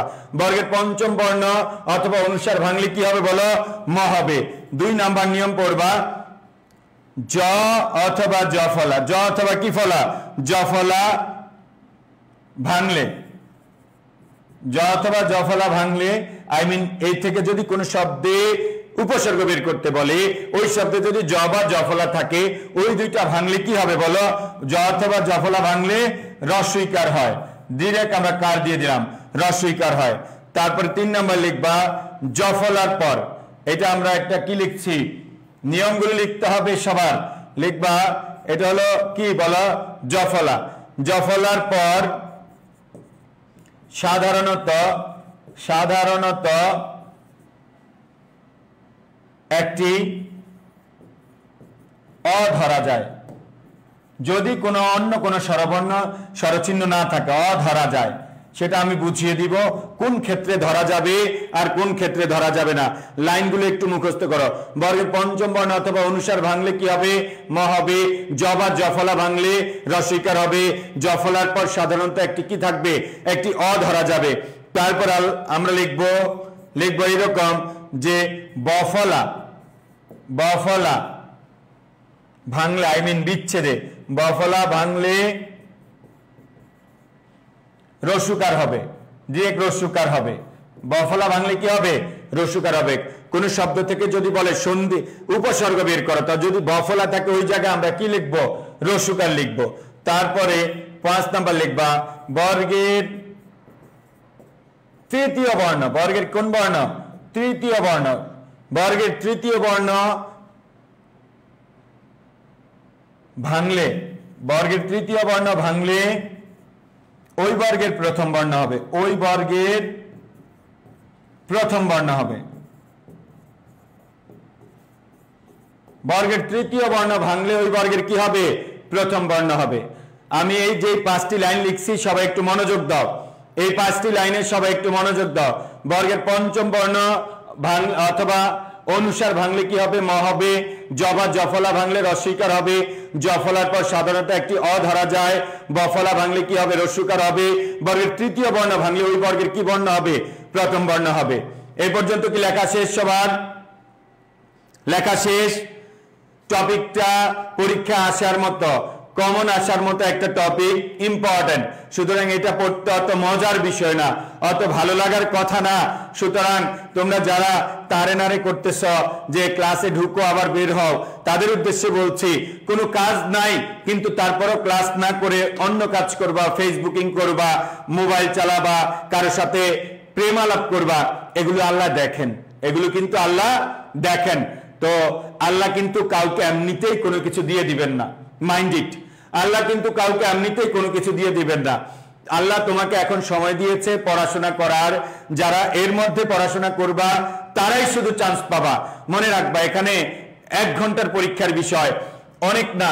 সর্বোচ্চ চেষ্টা যদি না করো তাহলে চান্স পাওয়া তো সহজ হবে না। আমি আবারও বলছি, এই মুহূর্তে যারা অবহেলা করো, মনোযোগ না দাও, ওই 3-4 মাস পরে ইনশাআল্লাহ তোমরা শেষ হাসি হাসতে পারবে না। যারা পরিশ্রম করবে তারাই শেষ হাসি হাসবে। ওকে, তো যারা আছো একটু সিরিয়াস হও। ওকে, তো এই লেখা শেষ হয়েছে কিনা? ইয়েস। ওকে, তাহলে আমরা কি বললাম? আমরা এই নিয়মগুলো পড়লাম, আমরা যে লাইনগুলো পড়লাম, এই লাইনগুলো আমরা এখন কি করব? দেখব একটা শব্দে কতটা উপসর্গ থাকে। তারপরে আমরা একটা প্রবলেম ছিল, আশুবিনী বাংলায় পাওয়া যায় আবার সংস্কৃতেও পাওয়া যায়, ওখান থেকে পরীক্ষা ইম্পর্টেন্ট প্রশ্ন হয়, ওই পার্টটা আমরা কি করে দিব? দেখিয়ে দিব। ওকে, তো আমরা যে লাইনগুলো পড়েছি এই লাইনগুলোর উপর বেসিস করে আমরা একটা শব্দ থেকে উপসর্গ বের করব। কিভাবে বের করব? লক্ষ্য করো সবাই লিখবা অত্যাচার। ঢাকা বিশ্ববিদ্যালয় মনে করো প্রশ্ন এসেছে যে অত্যাচার শব্দে কতটি উপসর্গ আছে, তুমি বের করো। লক্ষ্য করো এইরকম। আর মনে রাখবা কোন একটা জায়গায় যদি অ দেওয়ার পরে অ এর সাথে যদি অতি মিলে যায়, দ্যাট মিন্স এখানে অ কিন্তু একটি উপসর্গ আছে, আবার অতিও একটি উপসর্গ আছে। ডেফিনেটলি শুধু অ নেওয়া যাবে না, কি নিতে হবে? অতি নিতে হবে। যদি অভি মিলে যায় পাশাপাশি, তারপরে এর থেকে অ আলাদা করা যাবে না, অভি নিতে হবে। ও যদি প্রতি মিলে যায়, প্রতি হয় উপসর্গ, তাহলে শুধু প্র উপসর্গ নেওয়া যাবে না, পুরোটাই নিতে হবে। ওকে, কি বলেছি একটু পরে বুঝতে পারবে। এবার আসো অত্যাচার শব্দে কতটি উপসর্গ আছে। তাহলে আমরা আগে দেখবো অ যেহেতু পেয়েছি, অতি অভি এই টাইপের কোন শব্দ মিলে কিনা। যদি মিলে পুরোটা নিব, নতুবা আমরা শুধু অকে নিব। লক্ষ্য করো, তাহলে অ পেলাম, অ এর পরে কি আছে? ত আছে। ত এর সাথে কি ফলা? জফলা। সবাই একযোগে চিল্লায় বলো জফলা ভাঙলে কি হবে? জফলা ভাঙলে কি হয়? সবাই বলো জফলা ভাঙলে কি হয়? জফলা ভাঙলে কি হয়? ইয়াস, জফলা ভাঙলে রস্বইকার হবে। জফলা ভাঙলে রস্বইকার হবে। জবা জফলা ভাঙলে কি হয়? রস্বইকার। এবং ওই জফলা যেই বর্ণের সাথে আছে তার সাথে রস্বইকারটা যুক্ত হবে। কার সাথে আছে? ত এর সাথে। তাহলে ত দিলাম, ত এর সাথে জফলা, রস্বইকার, অতি। এরপরে কি আছে? আচার। তাহলে আচার ভাঙলে কি পাওয়া যায়? আ যোগ চার। আ যোগ চার। মনে রাখবা উপসর্গ কোন শব্দের পূর্বে বসে, আই মিন শেষ শব্দটা একটা শব্দ থাকবে, আগের গুলো উপসর্গ। তাহলে এখানে কয়টা উপসর্গ পাইলাম আমরা? দুইটা উপসর্গ। তারপর আমরা যদি বলি অনুসন্ধান, অনুসন্ধান, অনুসন্ধান, সবাই একটু মনোযোগ দাও। এই যে অনু, এই অ নেওয়া যাবে না, যেহেতু অনু একটা উপসর্গ মিলে গেছে আমাদের, তাহলে আগে কি নিতে হবে? অনু নিতে হবে, অনু। তারপরে মনে রাখবা, তোমাদের আমি একটা কথা বলছি, যদি কোনো জায়গায় দন্তস্ব পেয়ে যাও, কি স পেয়ে যাও? দন্তস্ব পেয়ে যাও, এরপরে একটা বর্গের পঞ্চম বর্ণ খুঁজবা, উ খুঁজবা, ইও খুঁজবা, দন্তন্য খুঁজবা, মূর্ধন্য খুঁজবা, ম খুঁজবা। তার কারণ ওই দন্তস্বয়ের পরে পঞ্চম বর্ণ মিলে দেখবা সম হওয়ার একটা 99% পসিবিলিটি, প্রবাবিলিটি থাকবে। মনে রাখবা, স যেখানে পাবা 5 নাম্বার বর্ণ খুঁজবা, 5 নাম্বার বর্ণ কি হয়? ম হয়। ওকে, তাহলে কি হলো? অনুযোগ সম, স, এই লক্ষ্য করো, স দিয়েছি, এরপরে দন্তন্য আছে, ত থ দ ধ দন্তন্য, দন্তন্য বর্গের কয় নাম্বার বর্ণ? পঞ্চম বর্ণ। তাহলে স এবং দন্তন্য মিলে কি হবে ভাই? সম, সম। তারপরে আছো মূল শব্দ কি? ধান। মূল শব্দ কি বলো? ধান। তাহলে উপসর্গ কয়টি? দুইটি। উপসর্গ কতটি? দুইটি। অনুযোগ সংযোগ ধান, উপসর্গ আছে কতটি? দুইটি। এইভাবে এই বলে এই দুইটা বুঝতে পেরেছো কিনা? ক্লিয়ার? ওকে, আমরা যদি এরকম বলি, লক্ষ্য করো, অভিসংবাদ, অভিসংবাদ, লক্ষ্য করো, একটা উপসর্গ আমাদের আছে অভি, একটা আছে অভি, কিন্তু অভি বলতে আমাদের কোনো উপসর্গ নেই। অভি যদি হতো তাহলে দুইটা মিলে একটা হতো, কিন্তু এটা হচ্ছে অভি। তাহলে অ একটা আছে, উপসর্গ বি একটা আছে, রাইট? তাহলে কি হলো ভাই? অ একটা, অ পেলাম, আবার বি আর একটা উপসর্গ আছে, বি পেলাম, প্লাস স পেয়েছি। ইয়েস, স পেলে আমরা কি বর্ণ খুঁজবো? পঞ্চম বর্ণ। আর পঞ্চম বর্ণ আর অনুসার কি কথা? একই কথা। তাইলে কি হলো? লক্ষ্য করো তো, স এবং অনুসার মিলে কি হলো? স এবং অনুসার মিলে কি হবে? সম। স এবং অনুসার মিলে কি হবে? সম। আর মূল শব্দ কি? বাদ। মূল শব্দ কি? বাদ। তাহলে কয়টি উপসর্গ? তিনটি। বলো তো ভাই বোনেরা, তোমরা কি বুঝতে পারতেছ? আমি দেখা ভাইয়েরা, তোমরা যারা আজকে প্রথম এই উপসর্গের ক্লাস করছো, মানে তোমরা একটু নিজের অভিমত প্রকাশ করো, তোমাদেরকে এই বিষয়গুলো ক্লিয়ার হচ্ছে কিনা, বুঝছ কিনা, সহজ মনে হচ্ছে কিনা বলো?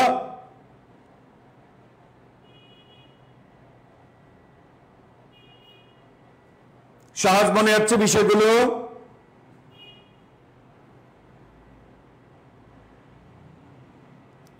ওকে, ঠিক আছে, ওকে, থ্যাংক ইউ, থ্যাংক ইউ ভাই বোনেরা। কারণ তোমরা যদি বুঝতে পারো, তোমাদের যারা জীবন এই ক্লাসটি করনি এভাবে ইন ডিটেলসে, তারা যদি হুট করে এসে বলো ভাই আগে এরকম ভাবে কখনো উপসর্গ পড়িনি, এখন কিন্তু আসলে বুঝতে পারতেছি, আগে তো সব মুখস্থ পড়িয়েছে, বাট আজকে আমি তোমাকে নিয়ম দিয়ে পড়াচ্ছি। দ্যাট মিনস চাইলে সবকিছুই নিয়মের মধ্যে ফেলা যায়। একবার যদি বুঝে যাও কিভাবে বের করেছো ভাই, পরবর্তী আমার কথা হলো, যদি উপসর্গ এরকম কঠিন শব্দ 100টা থাকে, কয়টা? 100 যদি থাকে, তুমি যদি 90টা নিয়মের মধ্যে ফেলে দিতে পারো, আর 10টা কি মুখস্থ করা সম্ভব না ভাই? 10টা কি মুখস্থ করা সম্ভব না? এই যারা বিভিন্ন সাজেশন এই দিব সেই দিব এটা বলে তোমাদেরকে কি করে ফেলে, এটা ওটুক অমুক দেখে মুখস্থ করে ফেলবা, তমুক দেখে মুখস্থ করে ফেলবা। স্যার আমি ক্লাসে, ওয়ালাইকুম সালাম। ওকে, ওইটা দেখে মুখস্থ করে ফেলবা, ওইটা মুখস্থের বিষয় না, বিষয়টা হলো আগে শিখবো, শিখে আমরা তারপর মানে যেগুলো ব্যতিক্রম আছে, কঠিন আছে, ওগুলো মুখস্থ করব। আশা করি আমার পয়েন্টটা বুঝতে পেরেছ। সবাই লিখবা ব্যতিব্যস্ত, ব্যতিব্যস্ত। মোস্ট ইম্পর্টেন্ট, কয়টা উপসর্গ? খুবই সহজ। জফলা থাকলে কি হয়? সবাই এটাতে একটু অতিরিক্ত গুরুত্ব দাও। ওকে, জফলা থাকলে কি হয়? রস্বইকার। তাহলে লক্ষ্য করো, বয়ের সাথে কি ফলা? জফলা। তাহলে বয়ের সাথে জফলা কি হয়ে গেল? রস্বইকার হয়ে গেল। প্লাস বলেছিলাম যে জফলার পরে যদি উপসর্গ মিলানো যায় তাহলে একটা অকল্পনা করা যায়। তাহলে ব্যতিব্যস্ত, তাহলে জফলার পর যদি অকল্পনা করি তাহলে কি হয়? অতি। জফলার পর অকল্পনা করলে কি হবে বলো? অতি। জফলার পর বলেছিলাম একটি অ ধরা যায়। এরপরে আবার ব্যস্ত, অতি পর্যন্ত চলে গেল। এই বয়ের সাথে যদি জফলা আলাদা করি লাস্টের শব্দটা যদি ছোট মনে হয় উপসর্গ পৃথক করে আগে মাথায় ভাববা শেষে কোনো শব্দ আছে কিনা, যদি থাকে তাহলে বের করবা, আলাদা করবা, আর যদি না থাকে অর্থহীন হয়ে যায় তাহলে আলাদা করবা না। তাহলে বলো তো বয়ের সাথে কি জফলা, জফলা রস্বইকার দিয়ে এখানে একটা অকল্পনা করে মূল শব্দ কি হতে পারে, মূল শব্দ কি হতে পারে বলো, মূল শব্দ কি হতে পারে? ইয়াস, অনেকে বুঝতে পারছো। মূল শব্দ এই বয়ের সাথে যদি জফলা আমরা রস্বইকার বানিয়ে দেই বি, এরপরে একটা অকল্পনা করে অস্ত হয়ে যায়, মূল শব্দ কি হয়ে যায়? অস্ত হয়ে যায়। আশা করি বুঝতে পেরেছ, মূল শব্দ অস্ত হয়ে যায়। লক্ষ্য করো যারা ক্লাসে আসে মাঝে মধ্যে উকি ঝুঁকি দিয়ে যায় এরা কিন্তু চান্স পাওয়ার জন্য আসে না, যারা শুরু থেকে শেষ পর্যন্ত ক্লাস করে তারাই কিন্তু চান্স পাওয়ার জন্য। তোমার সব ভালো লাগতে হবে এরকম কেন ভাই? তুমি তো এমন জায়গায় যাচ্ছ যেই জায়গায় বাংলাদেশে সব স্টুডেন্ট পরীক্ষা দিবে, যেই জায়গায় মাদ্রাসার স্টুডেন্ট পরীক্ষা দিবে, যারা বুঝে হোক না বুঝে হোক দুনিয়ার সব মুখস্থ করে ফেলে। ওকে, তাইলে তোমাকে একটু সিরিয়াস হইতে হবে, তোমাকে একটু পরিশ্রম করতে হবে, অন্যথায় এগুলো শেখা কষ্ট। তাহলে বলো বি যোগ অতি যোগ বি যোগ অস্ত, এত ছোট একটি শব্দে অনেকগুলো উপসর্গ। সবার কাছে ক্লিয়ার বিষয়টা? ওকে, সবার কাছে ক্লিয়ার? G, thank you. ইনশাআল্লাহ আমরা আরো কিছু কঠিন উদাহরণ দিব, আরো কিছু কঠিন উদাহরণ দিব, অসুবিধা নেই। একজন বলছে ভাই আরো কিছু উদাহরণ দেন, ভালো লাগতেছে। সন্নিহিত, সন্নিহিত। এবার আসো, স পাইলে কি খুঁজবো বলো? স পেলে কি খুঁজবো? পঞ্চম বর্ণ, পঞ্চম বর্ণ। স পেলে পঞ্চম বর্ণ অথবা কি খুঁজবো? অনুসার, কারণ তারপরে মিলে কি হয়? ম হয়, মনে আছে? স পাইলে আমরা পঞ্চম বর্ণ খুঁজবো।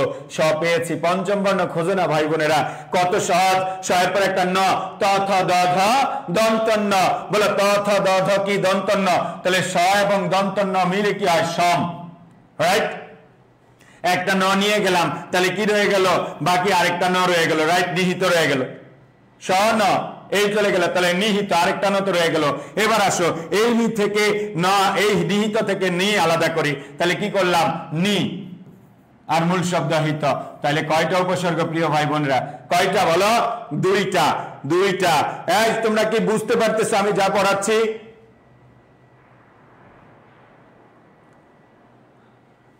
আমার কাছে মুখস্থ থেকে এটা সহজ লাগছে, অবশ্যই সহজ লাগবে ভাই বোনেরা। পরীক্ষার হলে মুখস্থ মাথায় থাকবে না, পরীক্ষার হলে মুখস্থ জিনিসগুলো চলে যাবে। একটু যদি বুঝে যা, মুখস্থের পরিমাণটা যদি কম থাকে তাহলে এটা তোমার জন্য উপকার। ওকে, তাহলে কয়টা হলো? দুইটা।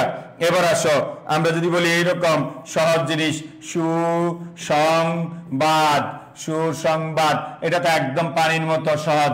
সু একটা, তারপর স, স এর পরে কি কল্পনা করবো? পঞ্চমবর্ণ। পেয়েছো না পাওনি? অবশ্যই পেয়েছি। স এবং অনুসার মিলিয়ে হয়েছে কি? সব। আর মূল শব্দ বাদ, তাহলে কয়টা? দুইটা। তাহলে কয়টা? দুইটা। এবার আসো একটা কঠিন উদাহরণ দেই, প্রত্যুপকার, প্রত্যুপকার, প্রত্যুপকার। মনে রাখবা কোন বর্ণের সাথে যদি জফলা থাকে, স্বরচিহ্ন থাকে, ওই আগে জফলা পরে স্বরচিহ্ন। মাইন্ড ইট, কোন বর্ণের সাথে যদি জফলা থাকে, স্বরচিহ্ন থাকে, কোন বর্ণে যদি জফলা থাকে, স্বরচিহ্ন থাকে, তাহলে আগে কি হবে? জফলা, পরে কি হবে? স্বরচিহ্ন। এটা সব সময় মাথায় রাখতে হবে। তাহলে প্র আছে, ত এর সাথে জফলা, তারপরে রস্যকার, তাহলে প্র আলাদা না করে ত এর সাথে জফলা, তাহলে কি হবে বলো? প্র ত, ত এর সাথে আগে জফলার কাজ পরে রস্যকারের কাজ, তাহলে জফলাটা কি বানিয়ে দিলাম? রস্যকার বানিয়ে দিলাম, প্রতি। তারপরে রস্যকার রয়ে গেল, রস্যকার রয়ে কি রইল? উপকার। কি রয়ে গেল? রস্যু উপকার, উপকার, প্রতি যোগ উপ, উপ। আর মূল শব্দ কি দিলাম? কার। ওকে, এখন বলবো ভাইয়া কার তো একটা ফার্সি উপসর্গ আছে, দরকার নাই, কারণ শেষ শব্দটা তুমি কখনো উপসর্গ ধরবা না। ওকে, তাহলে কয়টি উপসর্গ? দুইটি উপসর্গ। কয়টি উপসর্গ? দুইটি উপসর্গ। ওকে, তোমরা নিজেরা এখন পারবে, তোমরা নিজেরা এখন পারবে। তাইলে আমি যদি অনুরূপ ভাবে এরকম বলি একটা শব্দ, কি বলবো? অত্যুৎকৃষ্ট, অত্যুৎকৃষ্ট, অত্যুৎকৃষ্ট। লক্ষ্য করো প্রথমে আছে ত এর সাথে জফলা, তারপরে রস্যকার, তাহলে অ এবং ত এর সাথে জফলা আছে, রাইট? তাহলে অ দিলাম, ত আছে, ত এর সাথে কি ফলা? জফলা। আমরা একটু আগে বলেছিলাম রস্যকার এবং স্বরচিহ্ন এবং জফলা যদি কোনো বর্ণের সাথে থাকে, আগে কার কাজ? আগে জফলার কাজ। তাহলে ত এর সাথে কি ফলা? জফলা, অতি প্লাস এরপরে রস্য খণ্ডত, অতি প্লাস রস্যু এরপরে খণ্ডত উত আমাদের একটা উপসর্গ আছে। আর মূল শব্দ কি ভাই? খ্রিস্ট। মূল শব্দ কি ভাই? খ্রিস্ট। অতি যোগ উত যোগ খ্রিস্ট, অতি যোগ উত যোগ কি? খ্রিস্ট। লক্ষ্য করো তাইলে অতি যোগ উত যোগ খ্রিস্ট, এই বুঝতে পারতেছ? এরপরে আসো লক্ষ্য করো, আমরা ইম্পর্টেন্ট একটা শব্দ শেখাবো, যেটা শিখলে তোমার মনের মধ্যে যদি তুমি পারো তাহলে কনফিডেন্স আসবে, যদি তুমি দ্বিতীয়বার পারো তাহলে বুঝবো তুমি সব বুঝে গেছো, তারপরেও যদি না পারো তাহলে বুঝবো ঝামেলা আছে। সবাই একটু মনোযোগ দিয়ে লক্ষ্য করো, পর্যবেক্ষণ। পর্যবেক্ষণ একবার বলার সাথে সাথে যদি বুঝবো তুমি উপসর্গ বুঝতে পেরেছো। পর্যবেক্ষণ মনে রাখবা, রেপ তারপরে র ফলা র, এর মূল বর্ণ কিন্তু র, মূলে কি র, উচ্চারণে কখনো রেপ হয় না, উচ্চারণে কি হয়? র হয়, উচ্চারণে কি হয়? র হয়। এবার আসো উচ্চারণ করো, পর্যবেক্ষণ। পর্যবেক্ষণ তাহলে প্রথমে আছে প, এরপরে উচ্চারণে কি আসছে? র। পর্য, র এর পরে কোন বর্ণ আছে? প্রিয় ভাই বোনের একবার একটু বলো, র এর পরে কোন বর্ণ আছে? সবাই বলো।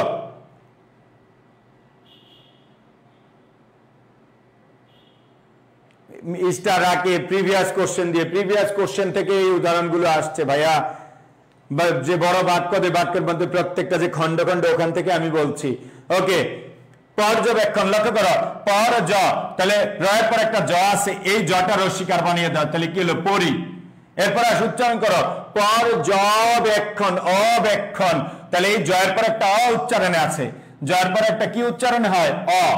অ এবং ব, মনে রাখবে এই বয়ের পরে একার, একারটা কিন্তু বয়ের পরে, তাহলে পরিযোগ অব, অবযোগ এক্ষণ। অবযোগ কি বলো? এক্ষণ। পরিযোগ অবযোগ এক্ষণ, পরিযোগ অবযোগ কি? এক্ষণ। পর্যবেক্ষণ, পরিযোগ অবযোগ এক্ষণ। তাহলে লক্ষ্য করো, তাহলে আমি আবার বলছি, জটা র এর উপর রস্বীকার বানিয়ে দিলাম, তারপরে অব, তারপরে কি? এক্ষণ। পরিযোগ অবযোগ কি? এক্ষণ। পর্যবেক্ষণ। বুঝতে পেরেছে সবাই? এটা কিন্তু একটু কঠিন আছে।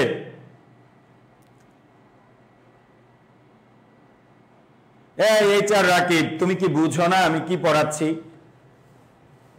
আমি তো সবগুলো উদাহরণে প্র্যাকটিস করিয়ে দিচ্ছি, যদি না বুঝো তাহলে নিজে পাকনামি করার দরকার নাই।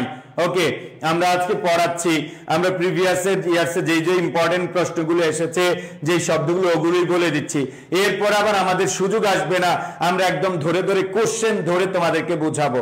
ওকে, আমি আগে একবার সব শেষ করব, তারপরে প্রত্যেক টপিক ওয়াইজ প্রিভিয়াস যা আসছে দেখবা যে এগুলোই 90% তো কমনই পেয়ে যাচ্ছে, কারণ এগুলো তো ওইখানে ছিল। ওকে, তারপর আসো, তাইলে পর্যবেক্ষণ ক্লিয়ার এখন? ওকে, তারপরে আসো, আমরা যদি বলি এইরকম কদাচার।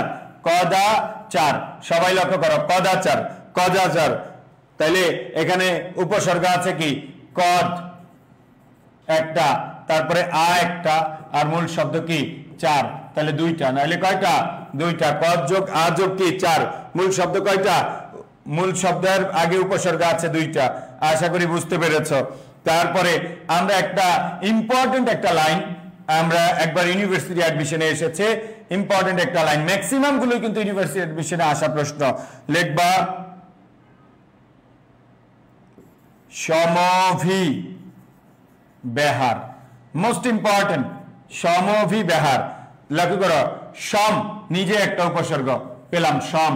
সম উচ্চারণ করো, সম ম, এই ময়সার পরে একটা অ উচ্চারণ হয়, অ এবং ভি মিলে কি হবে? অভি। সমভি, এখানে একটা অ এর পরে ভি আছে। ওকে, ময়ের পরে একটা অ উচ্চারণ হয়, অ এবং ভি মিলে কি হবে? অভি। অ এবং ভি মিলে কি হবে? অভি। তারপরে বয়ের সাথে কি ফলা?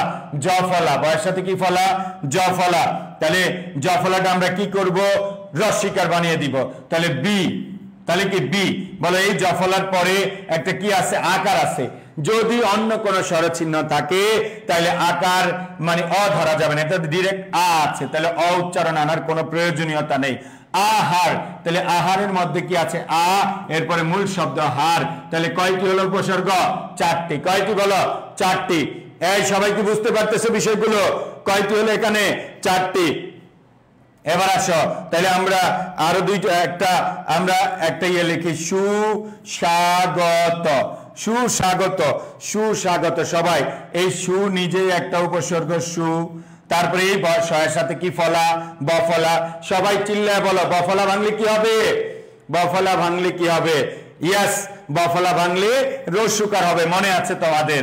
তাইলে সু, আবার আরেকটা কি সু, তারপরে আবার কি আ, তারপরে শেষে গত। তাহলে সু সু আ, তারপরে কি গত। কত ছোট শব্দ, বাট উপসর্গ কয়টা বলো, তিনটা। অনেক ছোট শব্দ, বাট উপসর্গ কয়টা বলো, তিনটা। তাহলে সুস্বাগত, তাহলে সু নিজে একটা উপসর্গ, এই শয়ের সাথে বফলা, বফলা ভাঙ্গার অসুকার বানালাম, আরেকটা উপসর্গ হলো। তারপরে আরেকটি আকার আছে, আকার আমরা আলাদা দিলাম। তারপরে মূল শব্দ কি বলো, গত। তাহলে সুযোগ সুযোগ আ যোগ গত, সুস্বাগত। এই বুঝতে পারতেছো ভাই বোনেরা, এই সহজ হচ্ছে কিনা? পর্যবেক্ষণটা আবার বলবো নাকি? ইয়াস, পর্যবেক্ষণ। সবাই একটু লক্ষ্য করো, পর জ, এই জয়ের আগে একটা র উচ্চারণ হয়, তাহলে পর্যবেক্ষণ, পয়ের পরে র, পয়ের পরে র দিলাম, জ কি করে দিলাম, রসিকার দিলাম, পরি। এবার জয়ের পরে একটা অ উচ্চারণ হয়, পর্যবেক্ষণ। সারা জীবন মনে রাখবে, এই বয়েকার বটা আগে, একারটা পরে। আর যদি একার আগে বলো তাহলে এ ব, এ না, আমরা বলি কি বে, বয়ের পরে এ। তাহলে এই জয়ের পরে একটা অ উচ্চারণ হয়, তারপরে একটা ব আছে, এই অ এবং ব মিলে কি হলো অ, এরপরে আছে এ রয়ে গেল মূল শব্দ এক্ষণ। তাহলে মূলে শেষে চলে এক্ষণ অথবা ক্ষণ। তাহলে পরিযোগ অবযোগ এক্ষণ। আশা করি বুঝতে পেরেছো, ওকে, আশা করি বুঝতে পেরেছো। এই বলো, এখন কি তোমরা সবকিছু পারা যাবে না যাবে না? উপসর্গ বের করা সম্ভব না সম্ভব না বলো? এবার আসো, আমরা একটু কঠিন একটা পাঠ পড়াবো, আমরা কঠিন একটা পাঠ পড়াবো, সেটা হলো আশুবিনী নিয়ে সমস্যা। পরীক্ষা আসবে, ভেরি ভেরি ইম্পর্টেন্ট। তোমরা এখন উপসর্গ বের করতে পারবে, এটা একদম সহজ হয়ে যাবে, একটু ভাষায় প্র্যাকটিস করবা। আশুবিনী, আশুবিনী, আশুবিনী যখন সংস্কৃত, যখন সংস্কৃত, আমরা আগে সংস্কৃতটা পড়িয়ে দেই। আশুবিনী যখন সংস্কৃত, ওকে। আশুবিনী মনোবাক্যে অঘা অজ অনা আরা বানুনাইতি শশা সুহা রামবরবিনী কুকটপাতি, এগুলো আসলে তো আমরা এক নিঃশ্বাসে বলে দিব বাংলা। প্রপরা পরিপতি অনু অধিপতি আশুবিনী অপ উপ সমবি অবদুরুত্নির, তাহলে এগুলো বলে দিব সংস্কৃত। কিন্তু আশুবিনী বাংলায় আছে, সংস্কৃতে আছে।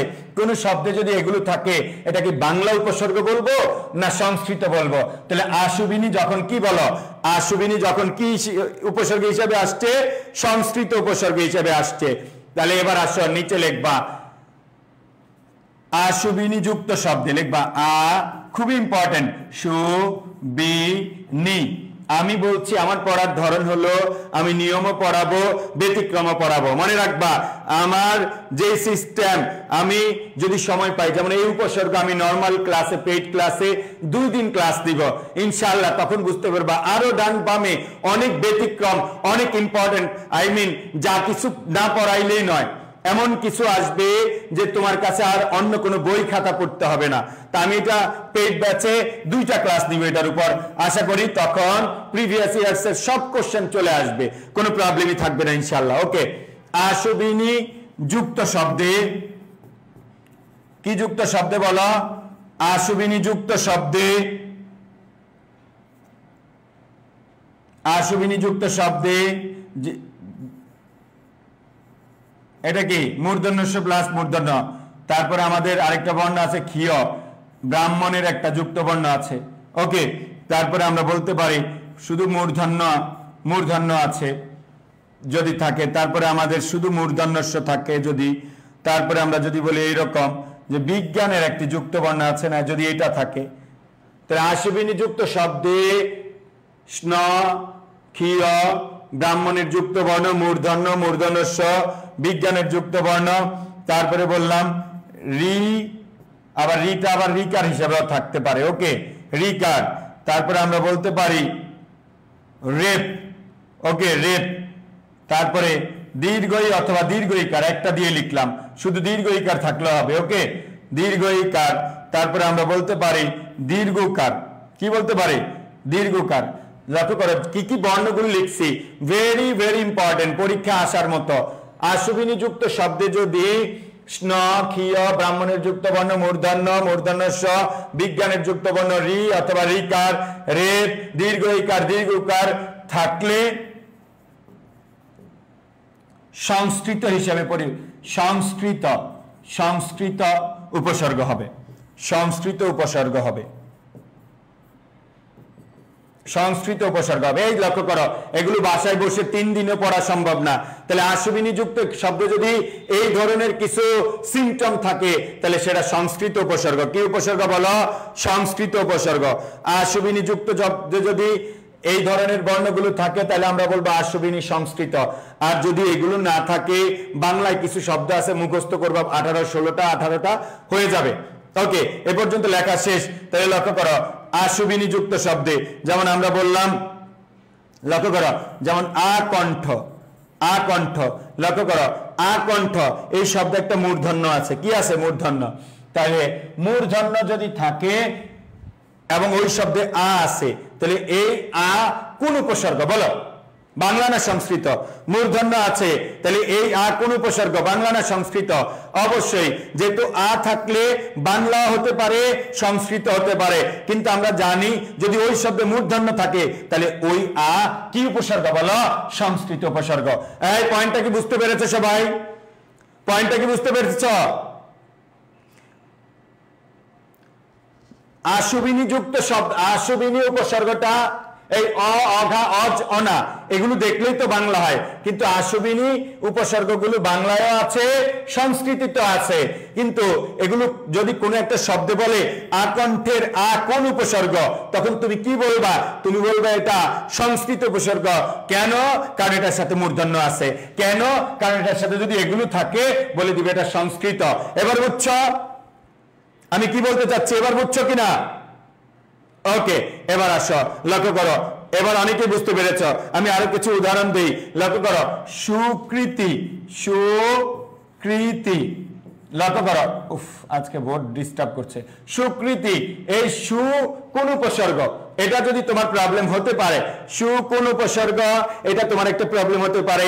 কোনো ভয় পাওয়ার কিছু নাই, কারণ আমরা জানি সু বাংলায় থাকতে পারে, সংস্কৃততেও থাকতে পারে।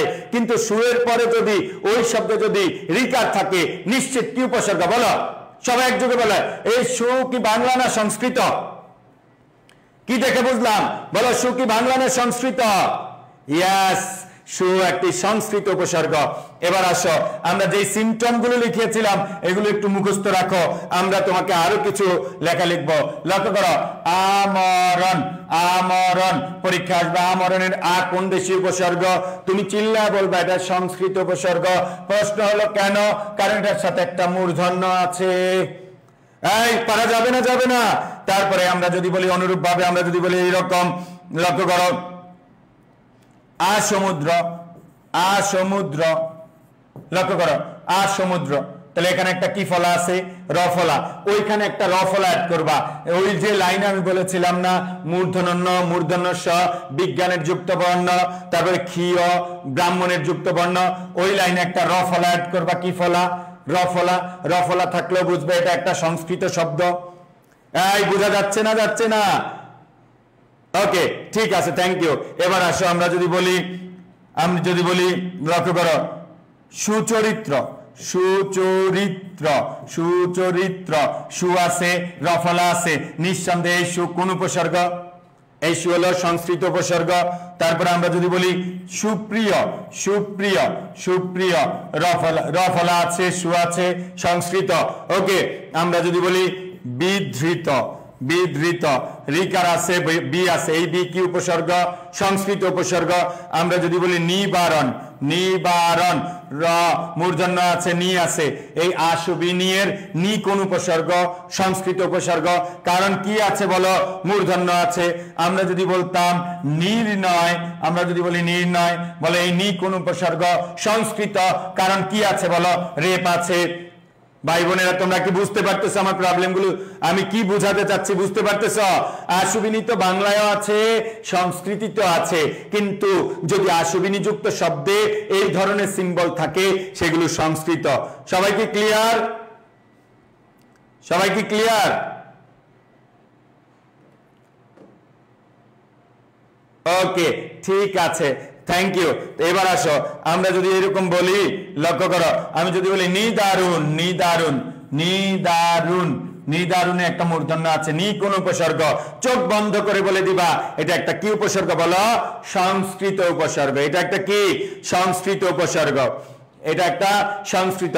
তাহলে সংস্কৃতগুলোর নিয়মটা লিখে দিয়েছি। যদি আশুবিনী যুক্ত শব্দে ওই ধরনের কি থাকে, মূর্ধন্য থাকে, মূর্ধন্যস্ব থাকে, এবং বিজ্ঞানের যুক্ত বর্ণটি থাকে, ক্ষীয় থাকে, ব্রাহ্মণের যুক্ত বর্ণ থাকে, রি থাকে, রিকার থাকে, রফলা থাকে, দীর্ঘকার থাকে, দীর্ঘইকার থাকে, তাহলে আমরা সেটাকে কি বলবো বলো? আমরা সেটাকে বলবো সংস্কৃত উপসর্গ।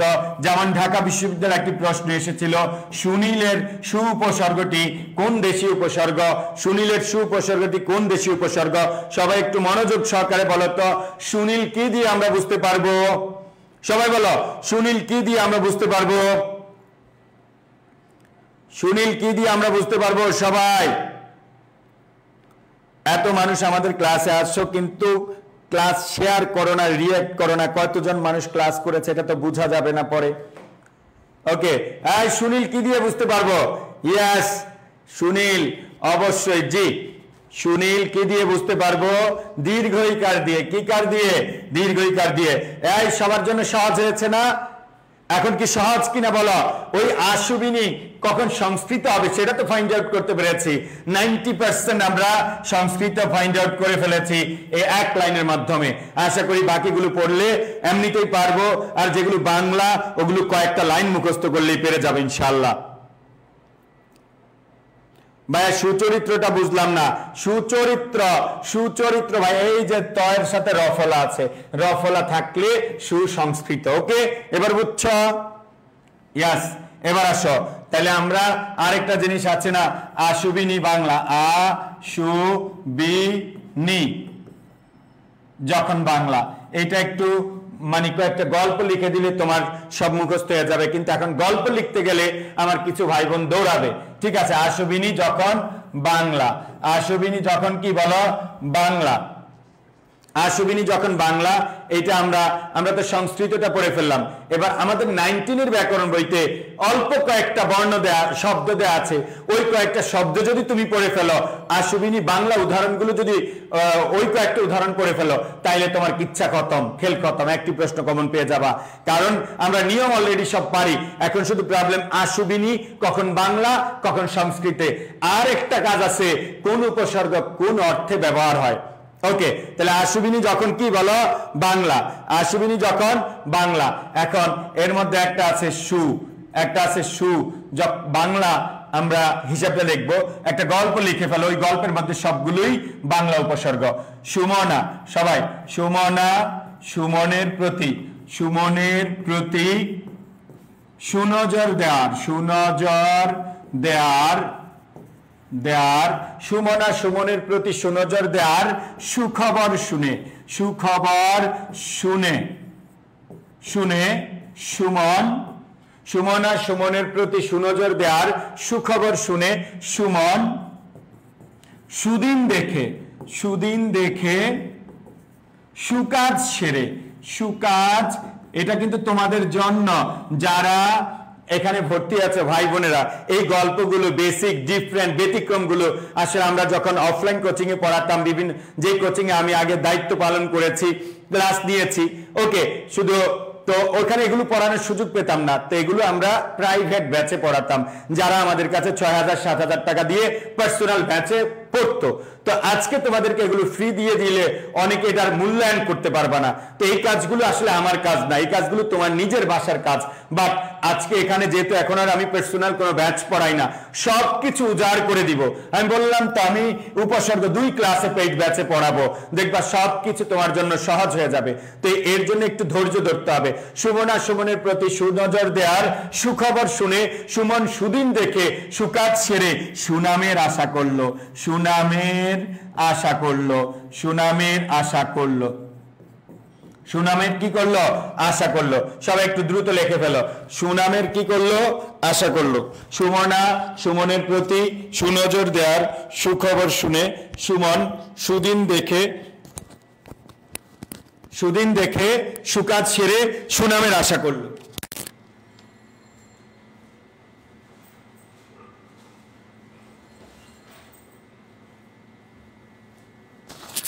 লেখা শেষ সবার? ওকে, যাই হোক, আমি মাঝে মধ্যে রেফারেন্স দিই, আগের কথা বলি। এর কারণ হলো, তোমরা যদি আমার কথা না বুঝো আমি কে ক্লাস নিতে এসেছি, তাহলে তোমাদের জন্য বিষয়টা কষ্টকর হয়ে যাবে। আমি তো বলি, আমি আগে যেই প্রতিষ্ঠানে পড়াতাম, শুধু পড়াই নাই, আমি জাস্ট এটা তোমার গুরুত্ব দেওয়ার জন্য বলছি। ওই প্রতিষ্ঠানের এটা বই ছিল, লক্ষ্য করো, এখানে যতজন টিচার আমি থাকা অবস্থায় ছিল, এই শুরুতে কিন্তু M A Sufian Sajib. Okay, just আমি তোমাদেরকে এটা মনোযোগ দেওয়ার জন্য বললাম। শুরুর নামটা যতজন আছে, 1 নম্বর নামটা কিন্তু তোমার স্যারের, তো গুরুত্ব দিতে হবে। আমার এক্সপিরিয়েন্স আছে, আমার যোগ্যতা আছে, আমার পরিশ্রম আছে, আমার হার্ডওয়ার্ক আছে। তো জাস্ট এটাই বললাম যে তোমাকে দেওয়ার মতো অনেক কিছু আছে। আমি কতটা পরিশ্রমী মানুষ যদি তুমি এটা বুঝো, আজ থেকে 5 মাস পরে যে লাস্ট ক্লাসটা করবা, এইরকম একজন মানুষ তুমি রেয়ার পাবা বাংলা পড়ায়, যে লাস্ট ক্লাসটা তোমাকে এত আবেগ দিয়ে, এত সিরিয়াস হয়ে, এত তোমার জন্য পরিশ্রম করে পড়াবে। ভাই কেন পড়াই? কারণ আমি আমার প্রতিটা স্টুডেন্টের প্রতি কৃতজ্ঞ। আমি বলতে দ্বিধা করি না, আমার জীবনে যত অর্জন সবকিছু আমার স্টুডেন্ট কেন্দ্রিক। আমার প্রিয় ছোট ভাই ছোট বোনদের কারণে আমি সুফিয়ান সজীব হয়ে গড়ে উঠেছি। ওকে, দ্যাটস ওয়াই আমি তোমাদের প্রতি, আমি বললাম তো, ঢাকা শহরে যা কিছু করেছি, এই যে যত লাইফস্টাইল যেভাবে চলছি, একমাত্র এর অবদান আমার প্রিয় ছোট ভাই বোনদের। এই জন্য আমি তাদের সাথে কখনো বেঈমানি করি না, প্রতারণা করি না। আমি আল্লাহর কাছে সব সময় দোয়া করি, আল্লাহ তুমি আমাকে সুস্থ রাখো, আমি শেষ দিন পর্যন্ত আমার ছোট ভাই বোনদেরকে সাহায্য করবো ইনশাআল্লাহ। তো এই পর্যায়ে আমি তোমাদেরকে এই বছর ইনশাআল্লাহ একটা ভালো সার্ভিস দিব। লেখা শেষ এই পর্যন্ত? সবার লেখা শেষ? ওকে, সাদিয়া আফরোজ বইটা আমারও আছে। জি, থ্যাংক ইউ। যতদিন আমি ছিলাম তখন আমি দায়িত্ব যখন পালন করেছি তখন আমি সব কাজ করেছি, এখন আর ওখানে তো নাই, ওই কাজও করি না, অন্যরা করে। এবং তোমাদের একটা বিষয় যে অকপটে আমাদের এখানে, আমি কিন্তু এগুলো কেউ হয়তো বিব্রত হবে এই জন্য বলি না, ম্যাক্সিমাম ওই প্রতিষ্ঠানে, যে অফলাইন প্রতিষ্ঠানে যত টিচার আছে, ম্যাক্সিমাম এখন আমার স্টুডেন্ট। আমাদের এই প্রতিষ্ঠানে যারা আছে তারা তো দেখো অনলাইনে নিজেরাই কমেন্ট করে আমি ভাইয়ের স্টুডেন্ট ছিলাম। আমি বলি না, কারণ হয়তো সে বিব্রত হইতে পারে, সে এখন টিচার, তো তারাই যেহেতু স্বীকার করে, এটা আমার ভালো লাগে। তো এটা অর্জন করতে অনেক সময় লেগেছে। তোমরা যারা আছো একটু বোকা হও, ভাইয়াদের কথা শুনো, ইনশাআল্লাহ এমন একটা দিন জায়গায় নিয়ে যাব, একদিন ভাইয়াকে রেসপেক্ট করতে বাধ্য হবা। ওকে, এবার আসো, সুমনা সুমনের প্রতি সুনজর দেয়ার সুখবর, সুমন, সুদিন, সুকাজ, তারপরে সুনাম, এই যে লাইনগুলো, এই লাইনের মধ্যে যতগুলো সু আছে এগুলো কি বলা? বাংলা উপসর্গ। এগুলো কি উপসর্গ? বাংলা উপসর্গ। বুঝতে পারতেছ? এগুলো কি উপসর্গ? বাংলা উপসর্গ। ক্লিয়ার? দ্যাট মিন সুমনা সুমনের প্রতি সুনজর দেয়ার সুখবর শুনে সুমন সুদিন দেখে সুকাজ সেরে সুনামের আশা করলো। কত সুন্দর গল্প। তবে সব গল্প এত সুন্দর হয় না। যদি সব গল্প এত সুন্দর করো তাহলে চান্স পাবা না। কিছু কঠিন গল্প তোমাকে কি করতে হবে? পড়তে হবে। কিছু কঠিন গল্প তোমাকে জানতে হবে। এবার আমরা নি বাংলা হিসেবে যে উপসর্গ, আমরা কোনটা পড়বো? নি লিখবা নিরেট প্লেটে। নিরেট মানে খালি, নিরেট প্লেটে। ভাই এই কাজগুলো আমার না, এই কাজগুলো মূলত তোমার, আমি ভালোবেসে করে দিচ্ছি, সহজ করে দিচ্ছি। ওকে, নিরেট প্লেটে নীলাজ লোকটি। নীলাজ, তোমরা যারা ক্লাসে আছো যদি সম্ভব হয় ক্লাসটি শেয়ার করে অন্য বন্ধুদেরকে দেখার সুযোগ করে দাও, যেন কেউ বঞ্চিত না হয়। একদম উপকারের উদ্দেশ্যে এই কাজটা করতে পারো। ওকে, সে যেন উল্টাপাল্টা কোনো কোচিং এ যে ভাইরাল টিচারের কাছে না পড়ে যায়। কারণ কিছু আছে ভাইরাস টিচার, যারা নিজের কোনো ব্যাকগ্রাউন্ড নাই, কিছুই নাই, কিন্তু বিভিন্ন মিথ্যা কথা বলে বিভিন্ন প্রতিষ্ঠানের নাম ভাঙিয়ে ক্লাস নিচ্ছে। নিরেট প্লেটে নীলাজ লোকটি। ওকে, নীলাজ লোকটি নিখুঁত ভাবে খেয়ে, নিখুঁত ভাবে, নিরেট প্লেটে নীলাজ লোকটি কি বললাম? নিখুঁত ভাবে খেয়ে নিভাজ পেটে, নিভাজ, নিভাজ পেটে, নিভাজ পেটে নিখোঁজ হলো, নিখোঁজ হলো, নিখোঁজ হলো। নিরেট প্লেটে নিরেট প্লেটে নীলাজ লোকটি নিখুঁতভাবে খেয়ে নিভাজ পেটে নিখোঁজ হলো। নিরেট প্লেটে নীলাজ লোকটি নিখুঁতভাবে খেয়ে নিভাজ পেটে নিখোঁজ হলো। এই আন্ডারলাইন করবা, নিরেট, নীলাজ, নিখুঁত, নিভাজ, তারপরে নিখোঁজ। এইগুলোর শব্দগুলো এই কয়েকটা পড়লেই পরীক্ষা আসবে। আমি আবারও বলছি, এই শব্দগুলো যে নি উপসর্গ, এটা বাংলা। এই শব্দগুলোর যে নি উপসর্গ, এগুলো কি বলো? বাংলা। এই শব্দগুলো যে নি উপসর্গ, ওকে। তাহলে নিরেট প্লেটে নীলাজ লোকটি নিখুঁতভাবে খেয়ে নিভাজ পেটে নিখোঁজ হলো। ওকে, তারপরে আসো লিখবা, আর দুইটা আছে, একটা হলো আ প্লাস আমরা বি, এই দুইটা বাদ পড়েছে। এই দুইটাতে আমরা একটা গল্প বলে দেই, লিখবা বিভুই। বিভুই, বিভুই আকারা, আকারা আধোয়া, আধোয়া, সবাই একটু লিখে ফেলো। বিভুই আকারা আধোয়া আচালা, আকারা আধোয়া আচালা ও আ ছাকা, আ ছাকা মানে যা ছাকা হয় না, চাল দিয়ে, চাল দিয়ে,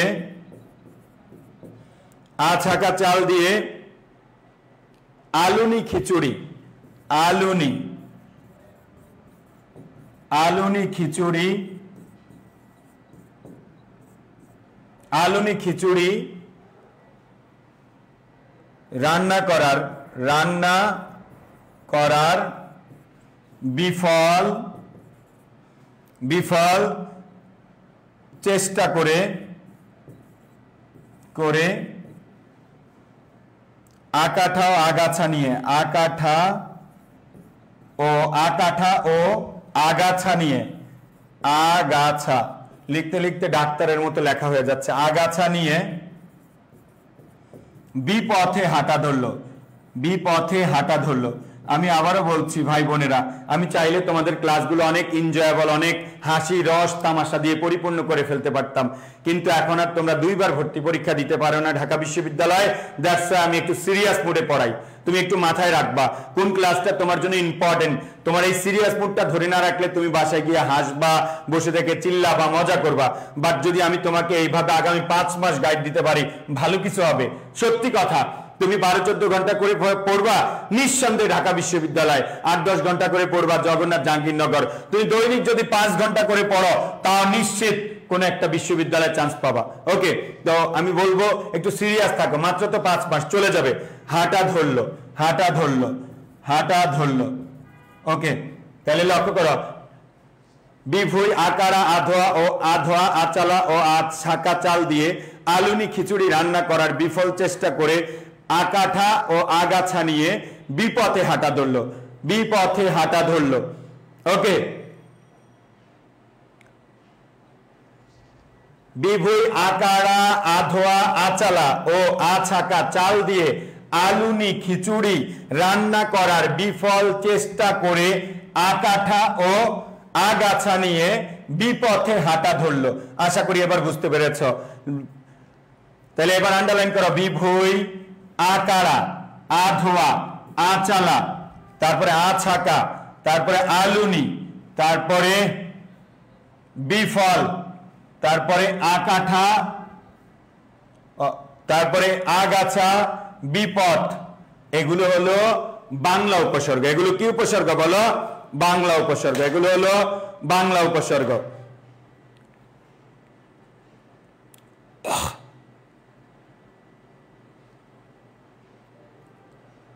লেখো সবাই।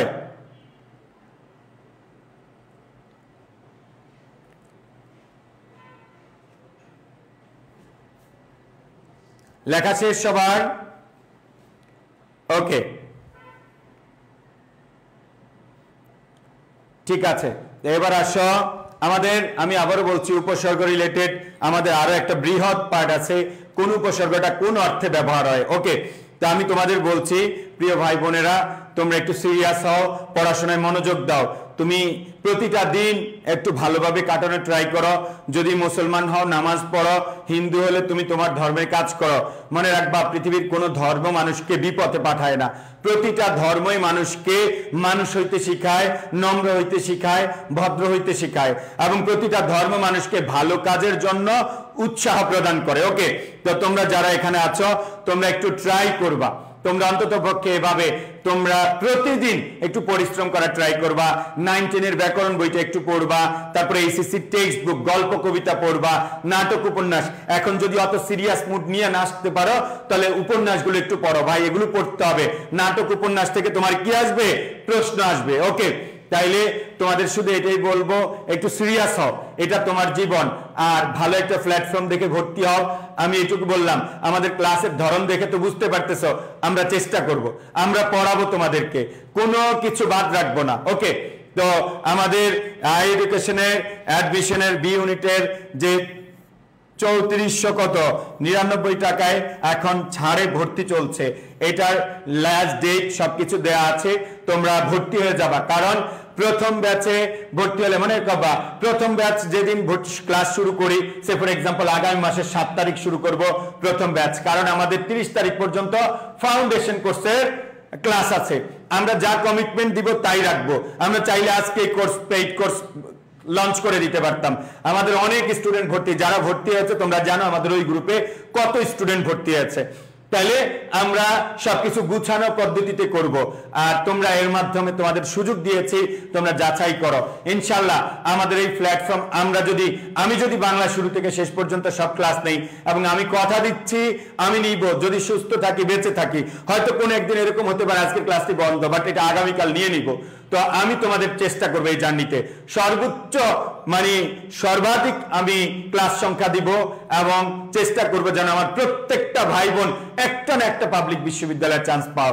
মনে রাখবা, যদি কোথাও চান্স না পাও, জীবন যে কত কঠিন এটা অনেক জীবন যে কত কঠিন এটা কল্পনাও করতে পারবা না। এই মুহূর্তে বাংলাদেশে অনেক স্টুডেন্ট শিক্ষিত, বাট তারপরে চাকরির বাজারটা খুবই কঠিন। তো তুমি পড়াশোনা করো, আমি বলবো না চাকরির জন্য পড়াশোনা করো, পড়াশোনা করে জ্ঞান অর্জন করো। অ্যাটলিস্ট বিজনেস করতে হলে যেন এই জ্ঞানটা তোমার কাজে লাগে, তোমার পরবর্তী প্রজন্মকে পড়ানোর জন্য যেন এই জ্ঞানটা কাজে লাগে। এমন একটা দিন আসবে তুমি যদি পরিশ্রম করো, পড়াশোনা করো, ভালো ইউনিভার্সিটিতে পড়ো, তোমার সেই সন্তানদেরকেও নিজেরা কিছুটা প্রাইমারি শিক্ষাটা নিজেরা হেল্প করতে পারবা, সাপোর্ট দিতে পারবে একটা নির্দিষ্ট লেভেল পর্যন্ত। তো নিজের একটা ভালো পজিশন তৈরি হলে নিজের পরবর্তীতে জেনারেশন, নিজের ছোট ভাই ছোট বোন, নিজের সন্তানরাও কিন্তু ওইভাবে মানুষ হবে। তো তোমার একজনের উপর নির্ভর করছে পুরো একটা পারিবারিক স্ট্রাকচার, পরবর্তীরা কোন হাল ধরবে, কোথায় পড়বে। তোমার পরিবারে কিন্তু এরকম হয় কোনো পাবলিক বিশ্ববিদ্যালয়ে পড়ুয়া কেউ নাই, বাট তুমি যখন যাত্রাটা শুরু করবা, তুমি যখন এই জার্নি শুরু করবা, দেখবা একের পর এক নতুন নতুন মেম্বার বিভিন্ন পাবলিক বিশ্ববিদ্যালয়ে ভর্তি হবে, এবং তোমার পরবর্তী প্রজন্ম সবাই শিক্ষিত হবে, সবাই স্বপ্ন দেখতে পারবে। এবং পাবলিক বিশ্ববিদ্যালয়ে পড়ার জন্য অনেক টাকা পয়সার দরকার হয় না, দরকার হয় একটা স্বপ্ন দেখা এবং সেই অনুযায়ী পরিশ্রম করা। মনে রাখবা, পরিশ্রম করতে করতে কালো হয়ে যাও, চেহারা শুকিয়ে যাও, কিচ্ছু হবে না। যদি বলতে পারো অমুক বিশ্ববিদ্যালয়ে পড়ি, ভালো সাবজেক্টে পড়ি, লতে পড়ি, ইকোনমিক্সে পড়ি, এটা একটা গর্বের বিষয় ভাই।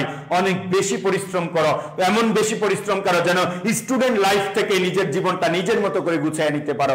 তো সবার উদ্দেশ্যে বলবো, তোমরা স্বপ্ন দেখো, চেষ্টা করো, আমাদের সাথে থাকো।